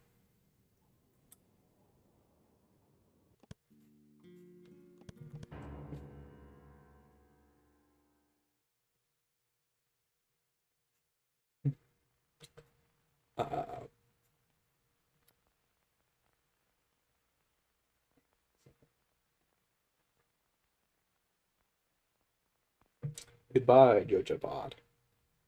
I will end the stream soon, by the way, because of their thing. But I will answer the what's their power thing once I know which character is being referred to.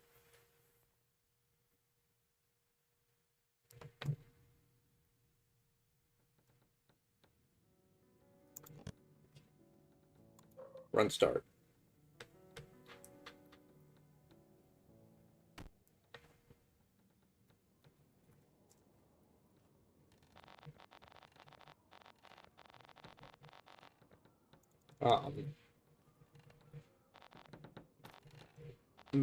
A lot of the Vices have just general reality shape-shifting kind of properties where they're very abstract entities in general. Shifter kind of has two powers that make him important. He has all the properties of a Vice, so he has general reality properties, and in most cases, for the concepts in Neon Dynamo, he can merge with a specific character, and they basically can borrow the properties of a Vice for a while. So Shifter himself just needs to be powerful for that property to work. And that character basically gets pseudo all powers, for lack of a better term. Like, what I mean is they have basically any power they can think of. The issue is they have to think of it and adapt to it on the fly. And there's a time limit to this. Shifter's name is not very creative once you know the character it's attached to. So yeah, Shifter himself isn't as important as that he allows another character to be powerful beyond what they would normally be. Though Shifter does have a personality, he is like a character still, but he's about as much of a character as like the Venom symbiote is. It's like it's clear that the symbiote has a personality and memories and all that. But like almost always Venom is more important as the human mixed with it than it is the individual character. In fact, actually, Venom's a really good comparison to what Shifter's role is. It's clear that Shifter has a personality. He has an influence on the person borrowing his powers. Uh, but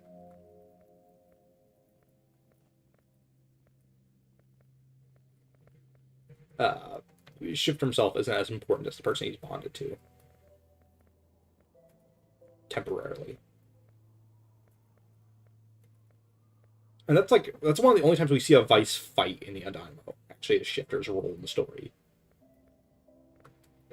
Vice Mind is almost more a threat of like, oh, I could wipe everyone, but I'm not going to. That's not what he's interested in. That's not his character's motive, etc. Yada yada. His character really isn't about fighting. Well, he himself isn't about fighting.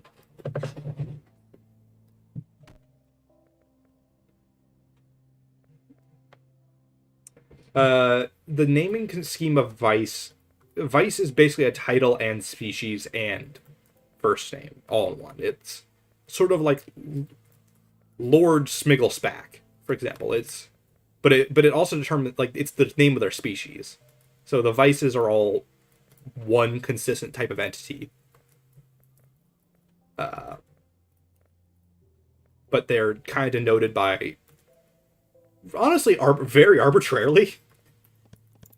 Like one of the characters important to play Chronicles is Vice Versa, or her full name is Vice Versatility, but she's nicknamed Vice Versa for the pun.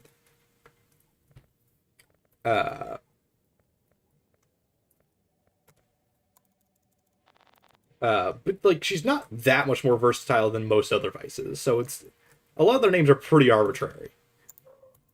So it's not really that hard to think of a good Vice name if you just have a random word that's typically like a property or an idea. Another one is Vice Royale is an idea I thought of, but I'm not. He's another one where I'm not super like finalized on what his character is. Or even if he is a he or not. Genders with Vices is a little weird too. Some of the only characters I have like really solidified genders are Versa and Vice Mind are some of the only characters. It's like, oh, and Versa or Memory is very solid she.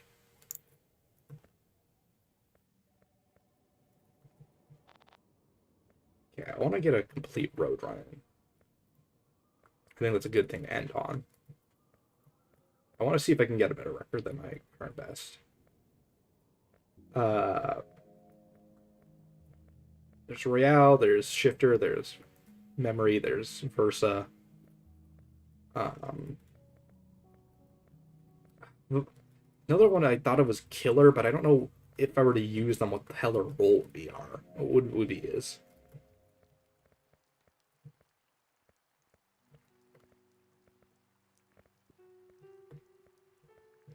Like, I literally have no clue what their role would be.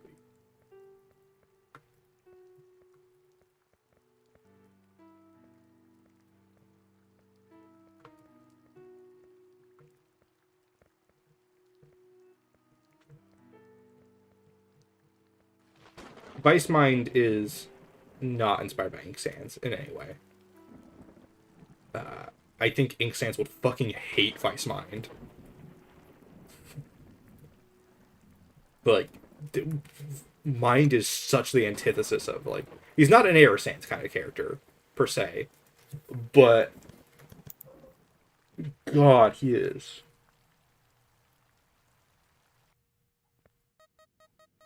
Oh, you're talking about the character you made. I only saw the latest thing. I thought you were talking about one of my. Okay, character inspired by Ink Sands is pretty cool because I like. I like the concept of ink sands more than error sands, honestly. Even though I think error's design and general characters executed a little bit better. Gonna set the title stream a bit. Uh,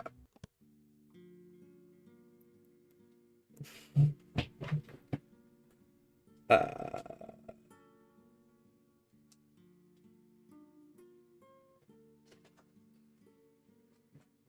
but I think the idea of a creation deity that just enjoys creating and encouraging that feeling is very interesting. Uh, I do, if Monarch Tale goes far enough, want to have ink play a role in that. Even if it would be a very different interpretation than the standard one. That's the thing. It's like if Error and Ink ever show up in Monarch Tale, they will be very different characters than they usually are. Keeping the core ideas the same. I don't even think I'll call them Sans in this. Because, like I said, I'm not a big fan of them being called Sanses. Because they function so much more like OCs. Like, they can still be skeletons. That represents, to me, a lot of the Undertale community is the fan-made skeleton nonsense. But, like, they have so little in common, those Sans, design and personality-wise, other than they're loosely Sans-like.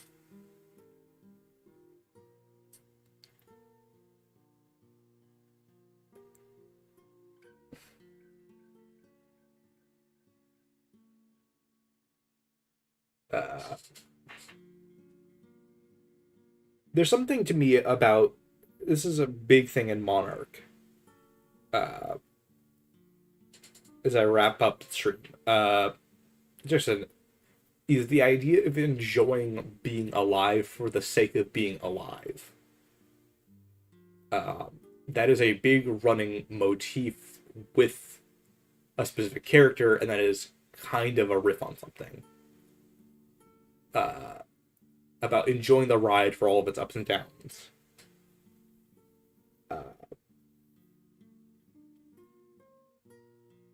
I really hope I get to release Monarch Tale. That's been something in the back of my mind for years now at this point.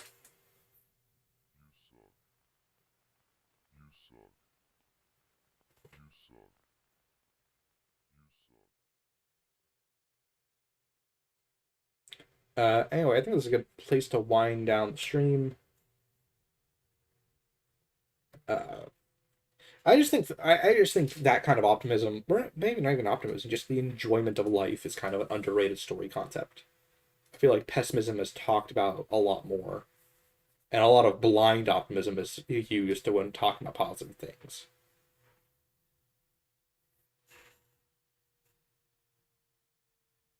Anyway, thank you for all for watching. Especially thanks for donating. We have 30 fucking screens. I think if the Steam Deck can handle it, actually, it won't be about the Steam Deck because I have a scheme to stream Security Breach. I will use a capture card to record off of the Steam Deck and stream to my PC, and the PC will record that, which means I can do whatever shenanigans I want, including screens.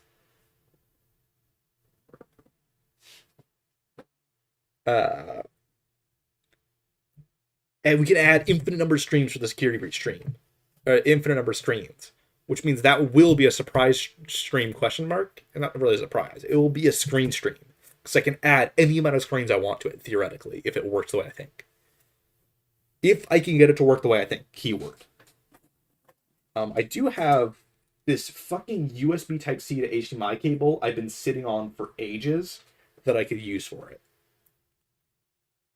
I bought this cable like years ago, and I've never had a context where I can use it, but I think I can in this context.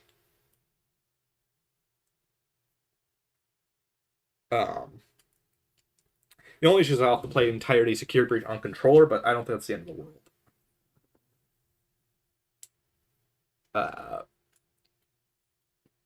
Anyway, that's all. Security Breach stream later this month. Probably when Ruin's release gets announced or it starts being hyped up, I'll play through all Security Breach because I've never done it on channel.